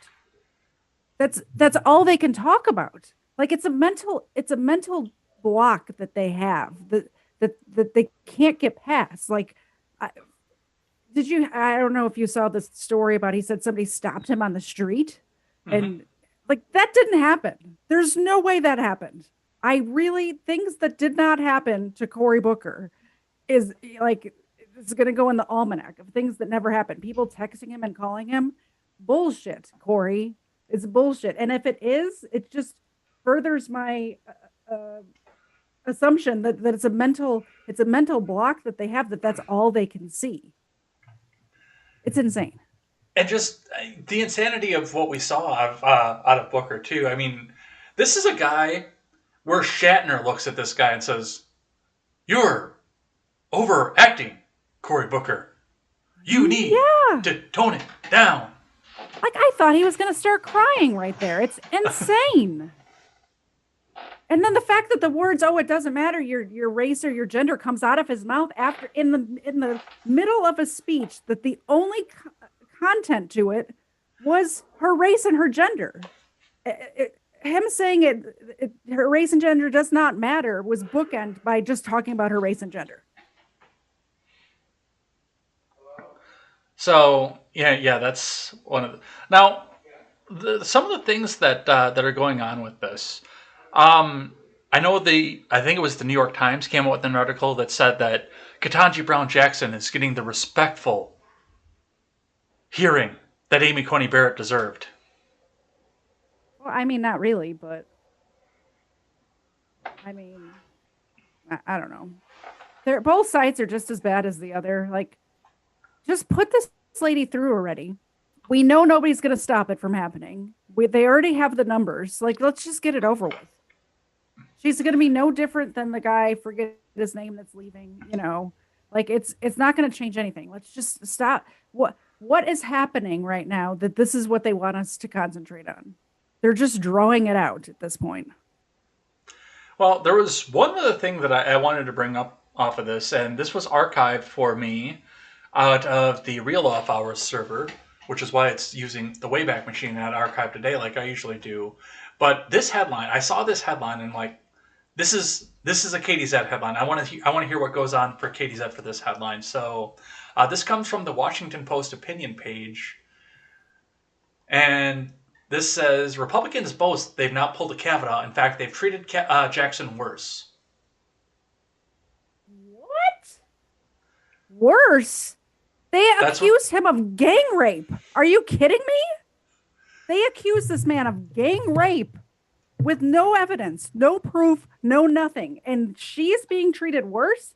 That's insane. Fucking bonkers. Well, I mean, let's listen to this for just a second here. Throughout her Senate confirmation hearing, Judge Brown Jackson has been a model of composure, which made all the more impressive by the egregious behavior of some on the Republican side. During the hearings, Republicans such as Lindsey O. Graham, which they put everybody's middle initial in there, and I don't know why, have congratulated themselves for declining to treat Judge Jackson the way the Democrats handled the nomination of Brett M. Kavanaugh. In fact, by the most relevant measures, Mr. Graham and a handful of other Judiciary Committee Republicans have handled themselves worse. A woman credibly accused Mr. Kavanaugh, and those words, credibly accused Mr. Kavanaugh of sexual assault. Bullshit. Credible. There was no credibility to that allegation at all whatsoever. None, zero, zilch. Sorry. Democrats rightly asked the committee to investigate. After a superficial FBI review, Republicans pressed forward with his nomination. In the end, it was Mr. Kavanaugh who behaved intemperately, personally attacking Democrat senators and revealing partisan instincts that raised questions about his commitment to impartiality. By contrast, Republicans have smeared Judge Jackson based on obvious distortions of her record and the law. Mr. Graham and others painted her as a friend of child pornographers, despite the fact that her sentences in their cases reflect judicial mainstream. Even conservative outlets have debunked these accusations before the hearing began. And that's all I'm going to read off of that. I mean, I interrupted you with my take because I couldn't hold it back because it makes me so mad. It makes me so mad. Like, they just, every time there's a Republican nominee that's a male, they accuse him of some sort of sex stuff.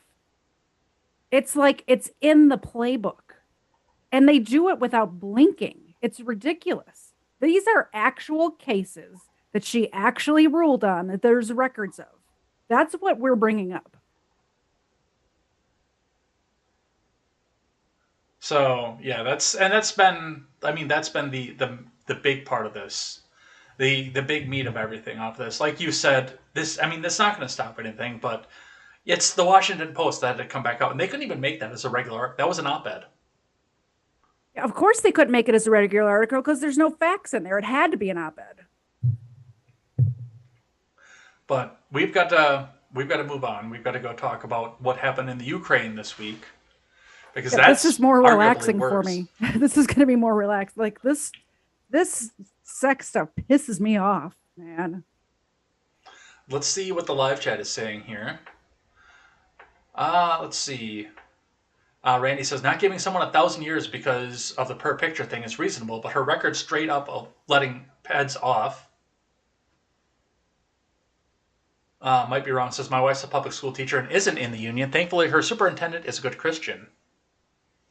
Mr. Zed reiterated what he said on Contemporary when I said the same thing. It's about her character and her decision-making ability. We need people on the court that can make informed and rational decisions. K-Bot video is here. Mr. Zed, I think, is saying I should cut off your mic here. Please don't let her sing on air. We don't need to have your channel banned. He's absolutely right. I've actually seen some of your old musical videos, and it didn't seem like it was that bad, but the off-the-cuff stuff, I think. That was not me. That was my niece. Was it? Yes. She's very talented. I did not get that gene. Number 2 is here. Randy says, they know the Supreme Court now writes law, so they care more.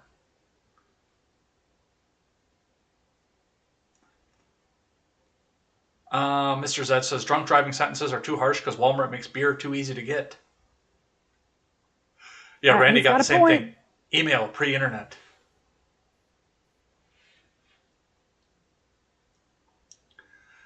Life to the Max is here, says Simpy Booker.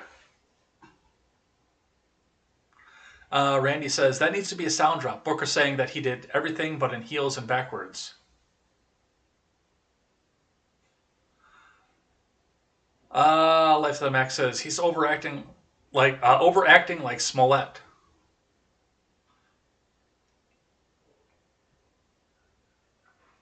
Randy says, by all realistic means, Blasey Ford was found to have been lying too. It was all nothing. They even asked Barrett if she'd sexually assaulted anyone. Like you said, it's always the sex stuff. Always the sex stuff. It's like, and if you notice, whenever they accuse the other side of doing something, Trump or anybody, any Republican of doing anything, we've come to find out a few years later that it's exactly what they were doing. So why is it always the sex stuff? It's always the sex stuff. All right. You know what's not the sex stuff? What happened in Ukraine this weekend, in fact. So you say you've not heard... we're moving on to a war, so I can calm down a little bit. Oh, and Mad Cow Mark is here too. I just saw that at the end here. So welcome, Mad Cow Mark. Hello, all right, Mad so Cow you're Mark. saying you have not heard this speech. I have not heard the speech, no. It's as bad as they said it was. So let's listen. I've heard excerpts on Twitter is all I've heard. We're going to focus on the one excerpt here because it's the most important. Let's listen to what the House Plant Chief had to say during his Warsaw address on March 26th. Never, ever give up hope. Never doubt. Never tire. Never become discouraged.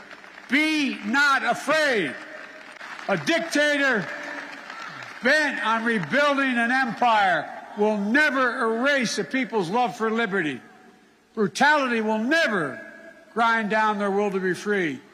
Ukraine will never be a victory for Russia, for free people refused to live in a world of hopelessness and darkness. We will have a different future, a brighter future, rooted in democracy and principles, hope and light, of decency and dignity, of freedom and possibilities. For God's sake, this man cannot remain in power. Never, ever give up. Let's focus on that very last part again. Because that's the worst part of this entire thing. For God's sake, this man cannot remain in power.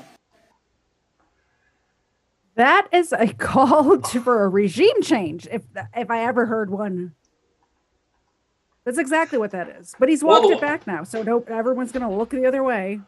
Well, yeah, I mean, the White House has been in full scramble mode to come out and tell you that, no, that this wasn't a call for regime change. What else would you call it? Well, he's just saying that, that he shouldn't be able to impose his will over Ukraine, don't you know? That's an actual quote from the mainstream media, speaking on behalf of the White House. you remember when the media used to question those in power? Get us the facts? Yeah, but Remember that was those 2 years days? ago. It was like 20 years ago. No, they questioned the president every day from 2017 to 2021. You missed the second part of that. And get us the facts. Oh, there you go. No, and I mean, even some of the mainstream media is actually it's in on this. They're not letting this one slip, which I'm a little bit blown away by. It almost tells me that he's probably going to get 25th, and we're going to have President Harris coming up in the very near future. I doubt he'll get 25th. But if it happens, I mean, can we just be honest for a second? Neither one of those people are running anything. Both of them are puppets for somebody, for a bigger conglomerate of people. I don't know who they are, but I don't think either one of them are actually in charge of anything.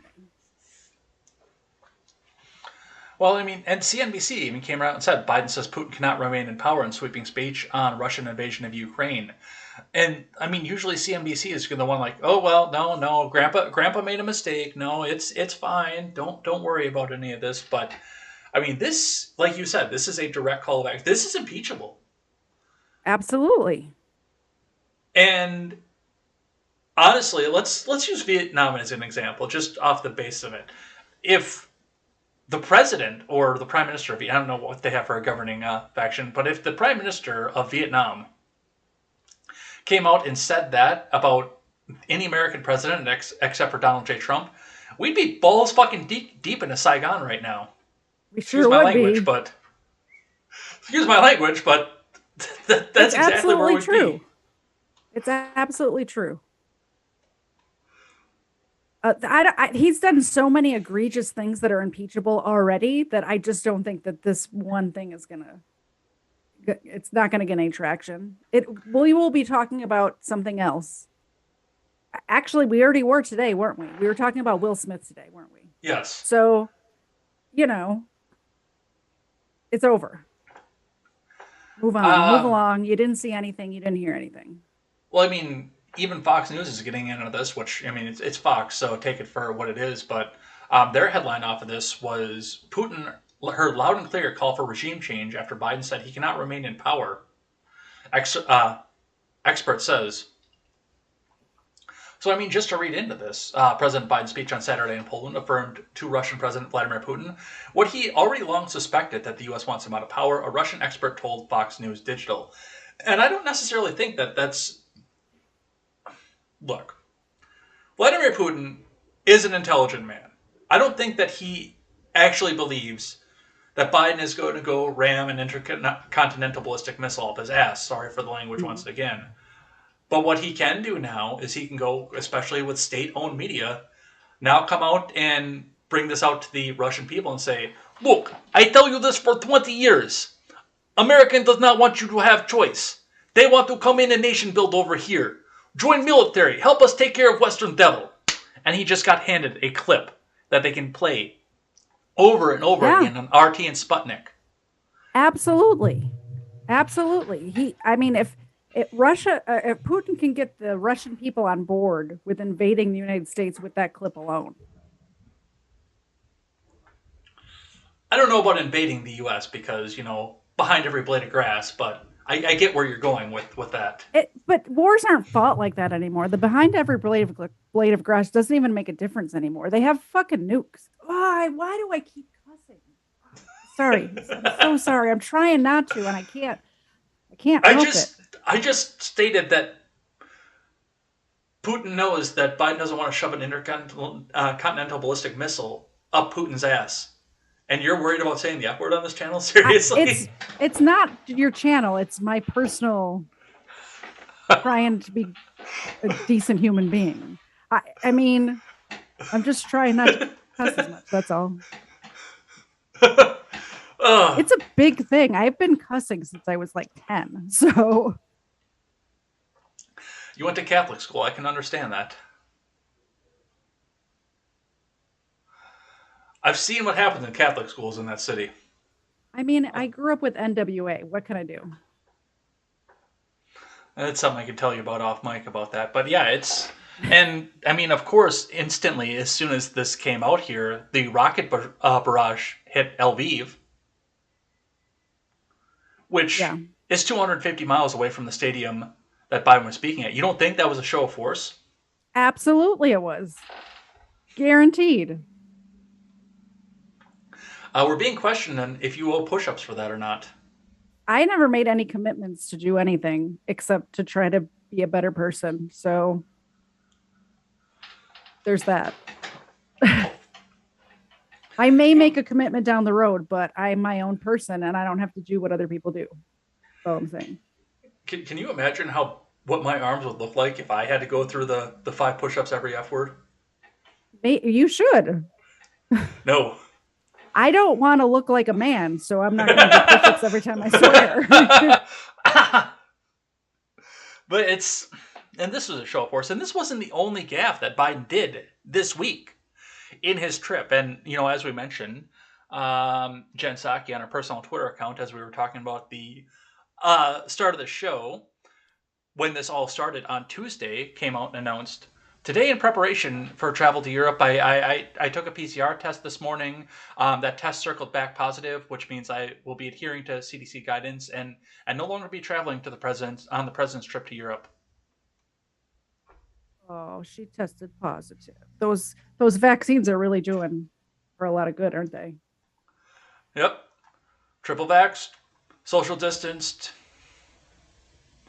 Which again is weird to me because the last time that she was supposed to go to Europe, she also got the pinko fucking pox. Yeah. And Trudeau did the same thing when he wanted to hide out for a while. Like, it's a very good excuse to hide out for a while. They're going to keep this around forever. Did you see the other big gaffe that came out of Biden this week? Well, there have been a couple. There have been quite a few. Speaking of which, because we talked about Catholic, did you also see the president chowing down on a pepperoni pizza on a Friday during Lent? He didn't. Our Catholic president in a military base eating a piece of pepperoni pizza with the troops on a Friday during Lent? Oh my God! Just don't do it on camera. Just don't do it on camera, dude. Be a bad Catholic. I know I have plenty of people in my life that are bad Catholics. Just don't do it on camera. I wouldn't come on this show on a Friday. Like, let's say we did a Friday call-in show or something, and just start chowing down on a turkey leg. Like, that's crazy. Yeah, I saw that, and that was definitely because they made a big deal out of him being Catholic when he got elected. Absolutely, they did. So he's not Catholic. He doesn't hold any of the value. You cannot be pro-choice and Catholic. It's a mutually exclusive. You can't be both. You got to pick one. Which I think is part of the reason that's the Hispanic vote is shifting so hard, because there's a lot of Catholicism among Hispanics. Yeah, it's always been that way. Absolutely. But he also made another announcement on the first day of his trip about what's happening here. So let's listen to what he had to say there. Oh, got to get back to the beginning. We are at Come on. We are at an inflection point, I believe, in the world economy. Not just the world economy, in the world. It occurs every 3 or 4 generations. As one of the top military people said to me in a secure meeting the other day, 60 million people died between 1900 and 1946. And since then, we established a liberal world order, and that hadn't happened in a long while. A lot of people dying, but nowhere near the chaos. And now is a time when things are shifting. There's going to be a new world order out there, and we've got to lead it. We've got to unite the rest of the free world in doing it. So anyway. It's going to be a new world order. We needed a record scratch followed by silence.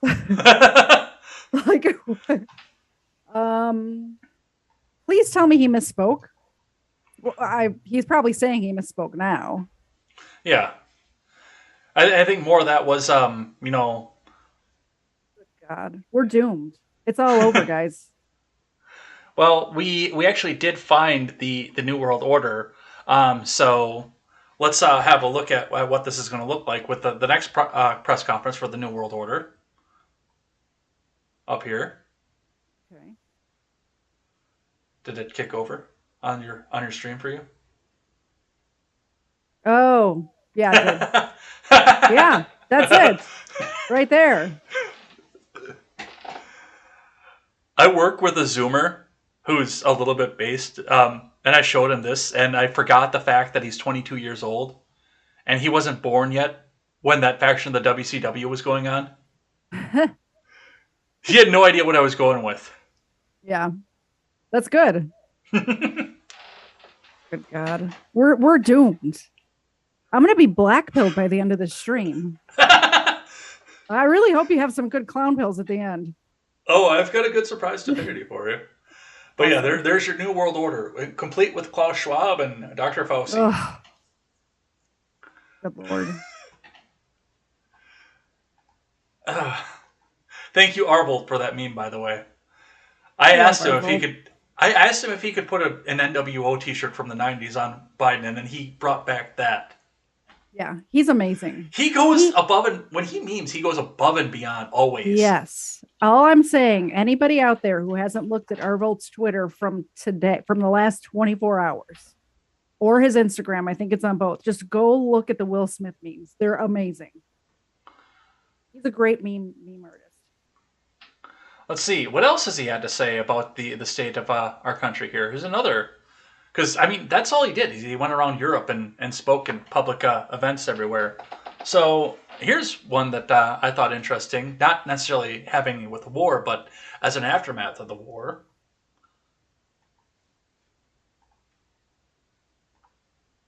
Why don't I have volume? All right, let's fix that. That's why I don't have volume. Nothing more to report. With regard to food shortage, yes, we did talk about food shortages. And it's going to be real. The price of these sanctions is not just imposed upon Russia. It's imposed upon an awful lot of countries as well, including European countries and our country as well. Nothing more to report. The food shortages are going to be real, and it's going to be on all countries. I mean, we'll be fine here. I hope all of you at home watching this right now will be fine as well. And if you don't think you will be, you should listen to what he just said and think about making plans to be fine for at least 6 months. Yeah. I have a really fat dog that has a lot of meat on her. Just saying. Run, Xena, run. All right. Yeah, I mean, they're not trying to hide the ball anymore. And, you know, like you said, if you do garden, throw an extra row in. I rent right now, so I still garden, but it's the milk jug garden because I can't go back and till out, obviously. Extra thing of frozen vegetables. They won't keep for very long if the power goes, but, you know, they'll keep you going for a little bit. Get a generator that is solar operated generator. I grabbed a couple cans of Spam while I was at the store today. I'm not going to go that far. I like Spam, but there's chickens next door, and we're more. Let's just say if we wanted them, we would have them.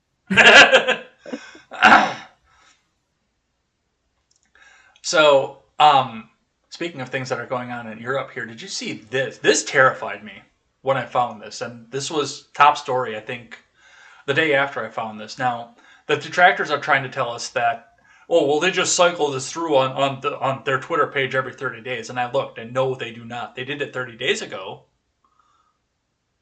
which is about the time the Ukraine thing started. But then they didn't do it again and since, I think, November was the last time before that. And then it was all the way back to the beginning of the Biden term before they did it again. But this tweet popped up from the Selective Service, and it reads, in the event of a draft, our agency would partner with FEMA to provide opportunities to conscientious objectors to ensure our nation keeps moving forward. Learn more about alternative service at sss.gov/conscientious objectors. The picture that they included with this says, conscientious objectors, or COs, are persons who, based on their religious, ethical, or moral beliefs, refuse to participate in any form of war. America's history with conscientious objectors can be traced back to our early settlers. Among them were the Amish, the Brethren, Mennonites, and Quakers. We have come to know them as historic peace churches. Future conscientious objectors will be representative of the multitude of religious, moral, and ethical beliefs held by Americans. But we haven't had to worry about a draft in 50 years. Also, why is this okay for the draft, but not okay to get an immunization?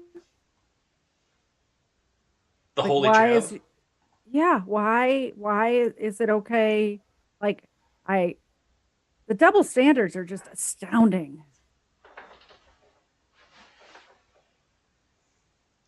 I'm terrified by the fact that they're talking about the draft again. And here's what you do if there's a draft. And also with the conscientious objectors, we're talking about the Amish and the Mennonites. Well, I mean, you did say you wish you would have joined the military, so this might be your opportunity. Yeah, I don't think they'll take me at this point because I am almost 40, but we've got another situation where these government fucking pricks are ready to go send other people's kids out to die. The first thing for me that I looked at this and I said, if you have a draft, the first thing the Selective Service needs to do is go down through Twitter and find everybody who's got a Ukrainian flag in their bio. Start with the ones that called for us to go. Go ahead. The general normies out there are all brainwashed by the media, which it's a concerted effort by everyone. Like, it is propaganda up the wazoo right now for support for Ukraine. So, I mean, people are dumb. You know what I mean? So, and I'm only saying this because I know people who are, I would consider like based, kind of like not liberals that have the Ukrainian flag in their bio right now. Like people who voted for Trump. I was at the rally the other day, and there was people talking about Ukraine and support for Ukraine. So I don't know if you want to go by that. Well, if they want to be, that's the thing that the standard that I put with this is the fact that they want this to happen so bad. So they can be first in line. I'm sorry. I didn't predict that it would be Ukraine, obviously, but when Joe Biden got elected, I knew we were going to war in the next 4 years. So this is no surprise to anyone. I made a bet with Elaine, and I've still got, what the hell is it? It's the end of April. Midterms are coming up at the beginning of, it's the end of March. Midterms coming out at the beginning of November. I still got 6 months to win. We'll see. We'll see what happens. 7 Maybe we months, can I'm have sorry. her. Maybe once we figure out who wins or loses, we should have her on for a quick segment to see to just settle the bet. Yeah. Have a 'Cause little I said conversation about it. I said after midterm, and she said before. Yeah. And we put $5 on it.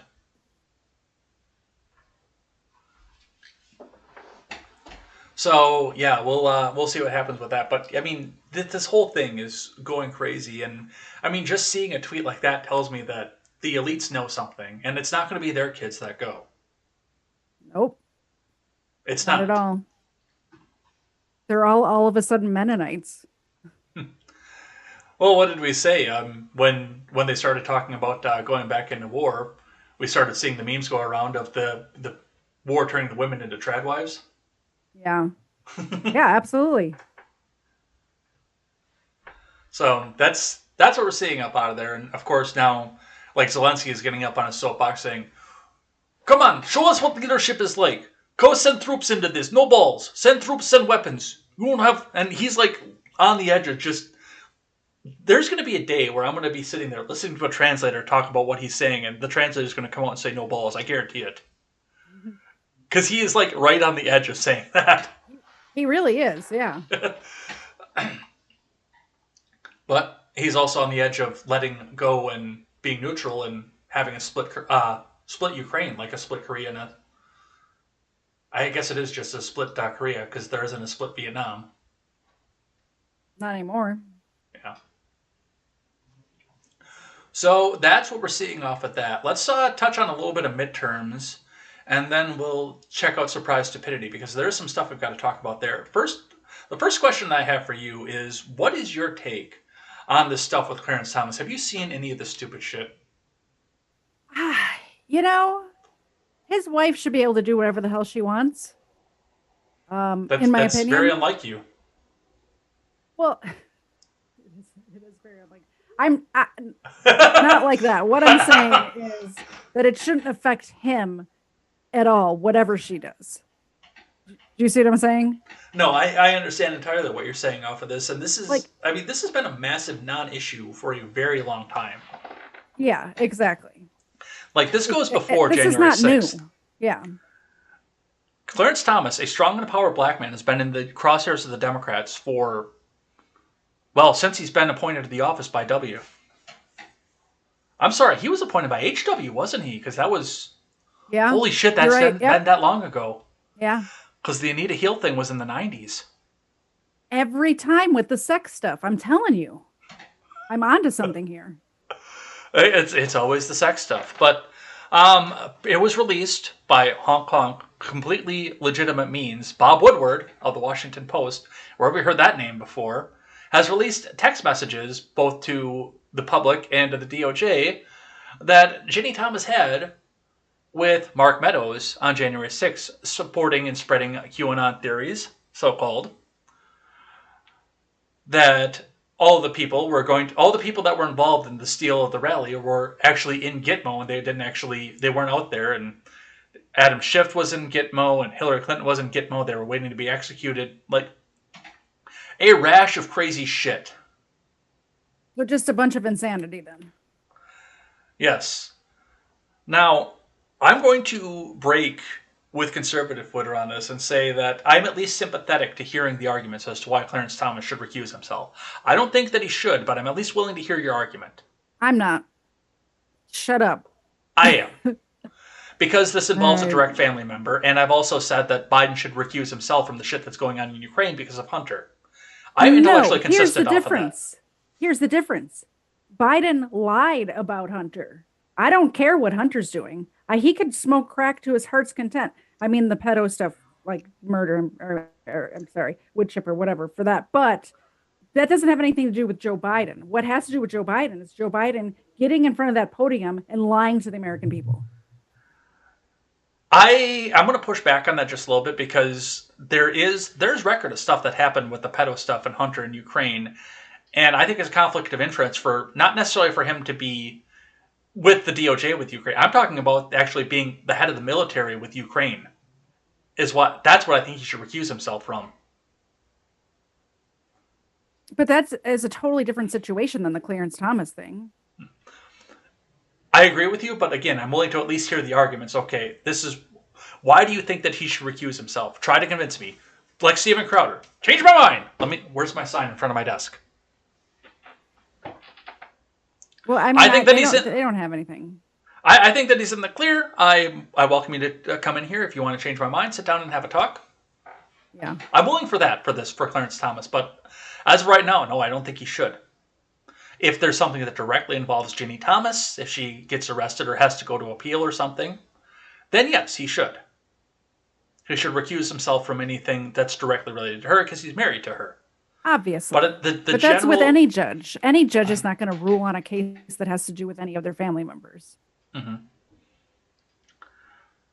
So that's where they're going with this. And it's ridiculous. And he's been in the crosshairs from the beginning of all this. I wanted to show you a little bit of welcome clarity from somebody that we're usually not hearing welcome clarity from. So let's listen to a little bit of AOC having to speak here. And I don't have video of this, unfortunately. There was video, but I didn't have it queued up for what's going on here. But AOC is, I think she was on TV for this one. Let's read from the New York Post. Collapse of support. AOC says Biden is in real danger among Dem voters. Progressive darling, Representative Alexandria Ocasio-Chavez, says President Biden is risking the collapse of his support among progressive and younger party voters in a new interview. The second-term New York Congresswoman who represents Queens and the Bronx in Washington made the remarks during an interview with New York One host Errol Lewis, in which she discussed Biden's political struggles as potentially power-shifting midterm elections near. We need to acknowledge that this isn't just about middle of the road, increasing the narrow band of independent voters, puppy, the self-described Democratic Socialist told Lewis. But this is really about the collapse of support among young people. The Democratic base feeling that they worked overtime to get this president elected, and they're not necessarily being seen. As she went on, she said, "It isn't Biden's power and ability to cancel student debt, and nobody else's," she told Lewis, which is not true. That's in Congress's power. Referencing a promise made by Biden on the campaign trail to axe $10,000 off every college student's debt, a progressive talking point that the White House has yet to fulfill. Hopefully, they never fulfill that promise because that's ridiculous. There's a little bit of me that kind of wants to see it. Not necessarily because I want to see the taxes out of this, but I want to see what happens when these people find out they have $10,000 extra income that they didn't pay taxes on. Here's, I mean, I don't... That's the entertainment. I understand what it would do to the American economy, but still, that's going to be hilarious. Yeah. You can't argue that. You're right. It does appear that Biden is losing support among the base, but I don't know that this was an actual legitimate argument by AOC any more than the fact to go back to try to pitch her agenda. But she is right about one thing. Yes, he is losing support among a lot of people. Nobody likes him. True. I don't know how they thought that it was going to go any differently. Like, we predicted this from the moment he ran, honestly. Well, I mean, he even came out in Europe. One of the other speeches that he gave, as he told the people in Europe that he was asked by a reporter if he was worried because it looks like President Trump is gearing up to go and run again, and he's doing everything. And he actually came out and said, I'd be very fortunate if Trump ran again. I don't think Trump's going to... I thought that before the rally, and now after going to it, I don't think he is. But, I mean, I've been wrong about a lot of stuff, so we'll see. But if Trump ran again, there's no way he wouldn't win. So maybe he will. Well, what's interesting about you saying that is, you know, him saying the F word on the campaign trail, and he also did it on Limbaugh, by the way. I remember that. But this story cropped up this week, and I thought that was interesting. And really, honestly, when I looked at this, I said, this is probably the confirmation that he's not running again. So CNN reports Trump sues Hillary Clinton, DNC, and others, alleging conspiracy to link his campaign to Russia. Reading on from what they had to say here, former President Trump filed a sprawling federal lawsuit on Thursday against Hillary, the DNC, and 26 other people and entities that he claims conspired to undermine his 2016 campaign by falsely tying him to Russia. The lawsuit names a wide cast of characters that Trump has accused for years of orchestrating a deep state conspiracy against him, including Comey, Christopher Steele, and a handful of Clinton campaign advisors. Now, the reason that I believe that this means that he's not running is optically, this is the kind of thing where you would look at this and start to say, oh, well, now if they see him doing this on the lawsuit, then he's just trying to get back in office to use the DOJ against people. Yeah, no, I mean, he spoke about this on Saturday, and he sounded pretty pissed.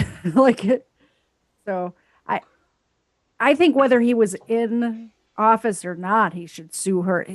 She spied on him while he was president. She should be in jail for treason. I agree with that. Unfortunately, you can't use the DOJ to go after your political enemies. And like I said, optically, that's what that would look like to me if he was still in the midst of a lawsuit going with this. He absolutely has standing, and not just for what they did while they were in office trying to link him to Russia. I mean, he's one of the few U.S. elected officials to lose personal wealth while in office. He's still losing. He's still losing personal wealth. Yeah. Half For the the rest population. of his life, his income is going to be forever damaged by his presidency. Yeah. Yeah, I mean, that was the top of the line before 2016, the top thing that you got was you got to go stay in a Trump hotel. I mean, that was, for most of us in the working class, that was a treat. Like, hey, it's an anniversary. Let's go get the suite in the Trump hotel. Because it was a top-of-the-line hotel. But okay. Really? I never tried because I've never been married. But that, I mean, I don't know what that would cost. The penthouse suite at a Trump hotel, more than I could afford. I said a suite, but... Oh, I thought you said the penthouse. I don't know. I'm also really cheap, so I probably wouldn't do that anyway. But it's... I mean, you go to this now where these same people who would gladly go and stay in a Trump hotel. I mean, you know, he's in Home Alone. Just recently, before his presidency, I just gone back because I was into the American Top Gear when that was still going on. They were buying supercars that were going to bring to an unnamed rich donor who was going to go buy a supercar, all the guys, and they were testing them, reviewing them and everything to go try to make a sales pitch. And it wound up being Trump. That was in like 2013, I think, is when they did that. He's never going to get that offer again. History Channel's never going to call him back for that again. Nope. Not at all. So he's lost a considerable amount of financial standing. I would say he's got standing to sue for material damage. Absolutely. There's definitely material damage. Yeah. Absolutely. And now, like, what's the legacy he can leave behind for his kids? What about Barron? Barron's not going to be able to build anything out of his life. I don't think Barron's going to go hungry. Just saying. That's fair. But he's not going to have the empire handed to him. No, absolutely. Well, he probably still will. He's not going to make as much as he could have. Like with his whole generations and generations. But the Trumps are going to be fine. I mean, really. I'll give you that. You're right. They're not going hungry. They definitely aren't. So that's our midterms. I thought I had one more that I wanted. No, I didn't put that one up there. I know that the GOP has been taking the time and trying to campaign at the gas pump this week, and I thought that was kind of funny. But I didn't put that up there. After seeing all the speakers on Saturday, I'm actually kind of interested in the midterms now. I wasn't interested. Like, usually I get into it right at the end and I research everybody and I decide, who I'm going to vote for since we still haven't repealed the 19th yet. But I did like a number of those speakers and I really cringed a lot at some of them. So I'm more interested now. So the upcoming shows coming up to the midterms will be a little more interesting. That's good. I'm glad to see that. You ready for some surprise stupidity? I need it after today's show with the pedo stuff and I need it. War, pedos, like give it to me. This is less surprised. Well, it is surprise stupidity, but this is more surprise irony than surprise stupidity. So we are reading from The Blaze today, which of course, because they've got advertisements everywhere, it's The Blaze. Okay, I can't scroll in the window here. I just tried to scroll on the webpage in the monitor. I can't do that. I've got to come over here. So, this week, The Blaze puts out this headline. Angry parent reads sexually charged passage from high school library book to school board. Board member cuts her off, saying children could be listening. Duh. Yeah, that's the point. That's why I'm reading it, school board member. The retardation in today's world is overwhelming. This is actually out of your neck of the woods, too. Actually, I think this is your neighborhood. Cherokee County, Georgia. Quit doxing me. What the fuck? Stop it, Ed. Everybody knows you live in Georgia. Yeah. In fact, I go on a limb and say that everyone knows you live in the Atlanta area. That's true. And I believe Cherokee County is in the Atlanta area. It is. Okay. So there you go. 1, 2, 3. This is not a dox. I'm just messing with you. An angry parent read a sexually charged passage from a high school library book to a Georgia public school board Thursday, making a point that the book's content is inappropriate for children. But upon hearing the parent read the steamy words from Homegoing, a Cherokee County school board member cut off the angry parent. Let's actually listen to what that sounded like. And thanks to Rumble for putting this video on on here because I'm sure that YouTube wouldn't host it. So let's have a listen. Georgia obscenity law, it's a crime to distribute obscene materials to children. However, there's a loophole in it. If it's in a school library, it's acceptable in the name of education. I also know you all have the choice on how to implement that law. If anyone in this room gave one of these books that she's talking about to a child, you would go to prison. Why are you then putting them in our libraries?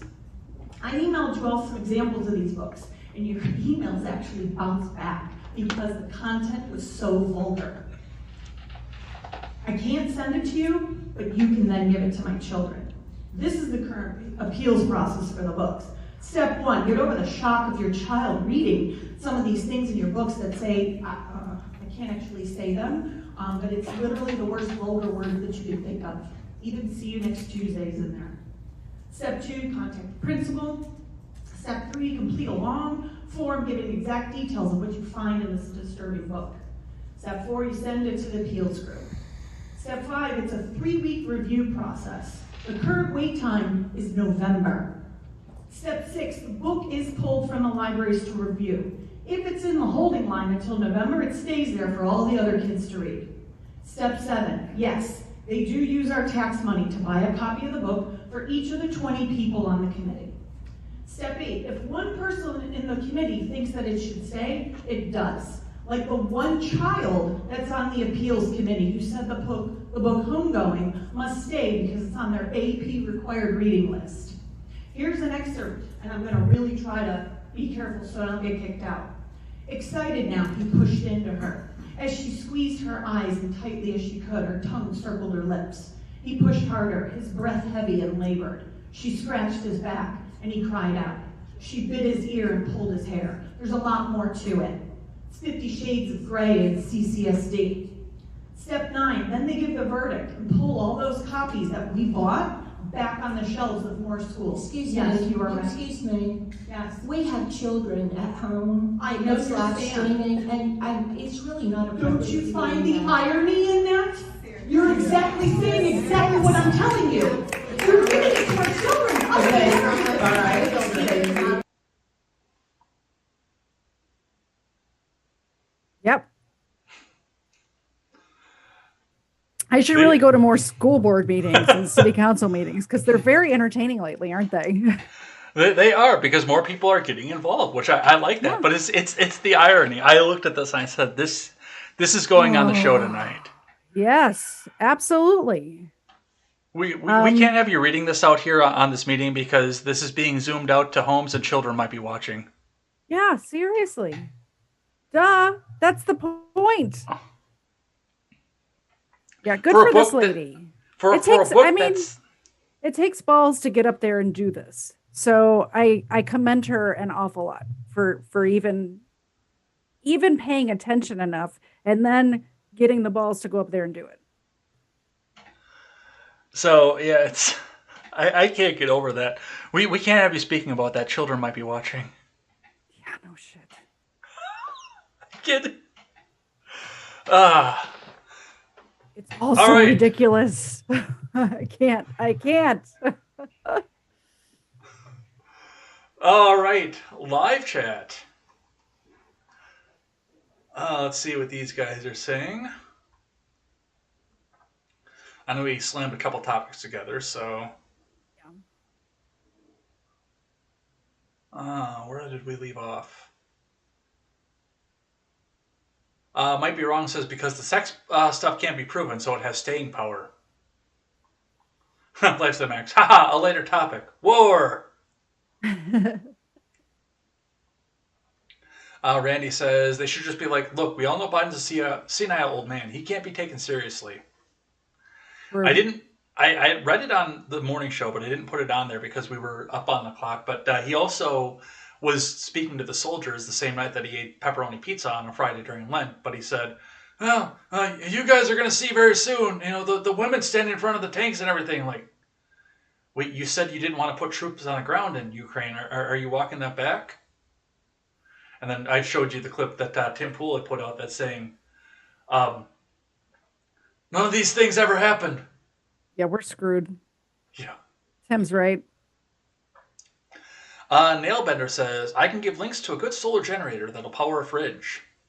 Yeah, that's what everybody needs to get. I mean, a diesel or solar or both, generator. They are in the Gilded, of course. Number 2 says, Spam is not cheap. I don't know. I can get a couple meals out of $3 for Spam, so take that for what you will. Life to the Max says, how about they all give the college debt slaves the Dave Ramsey program? That's how I paid my school off.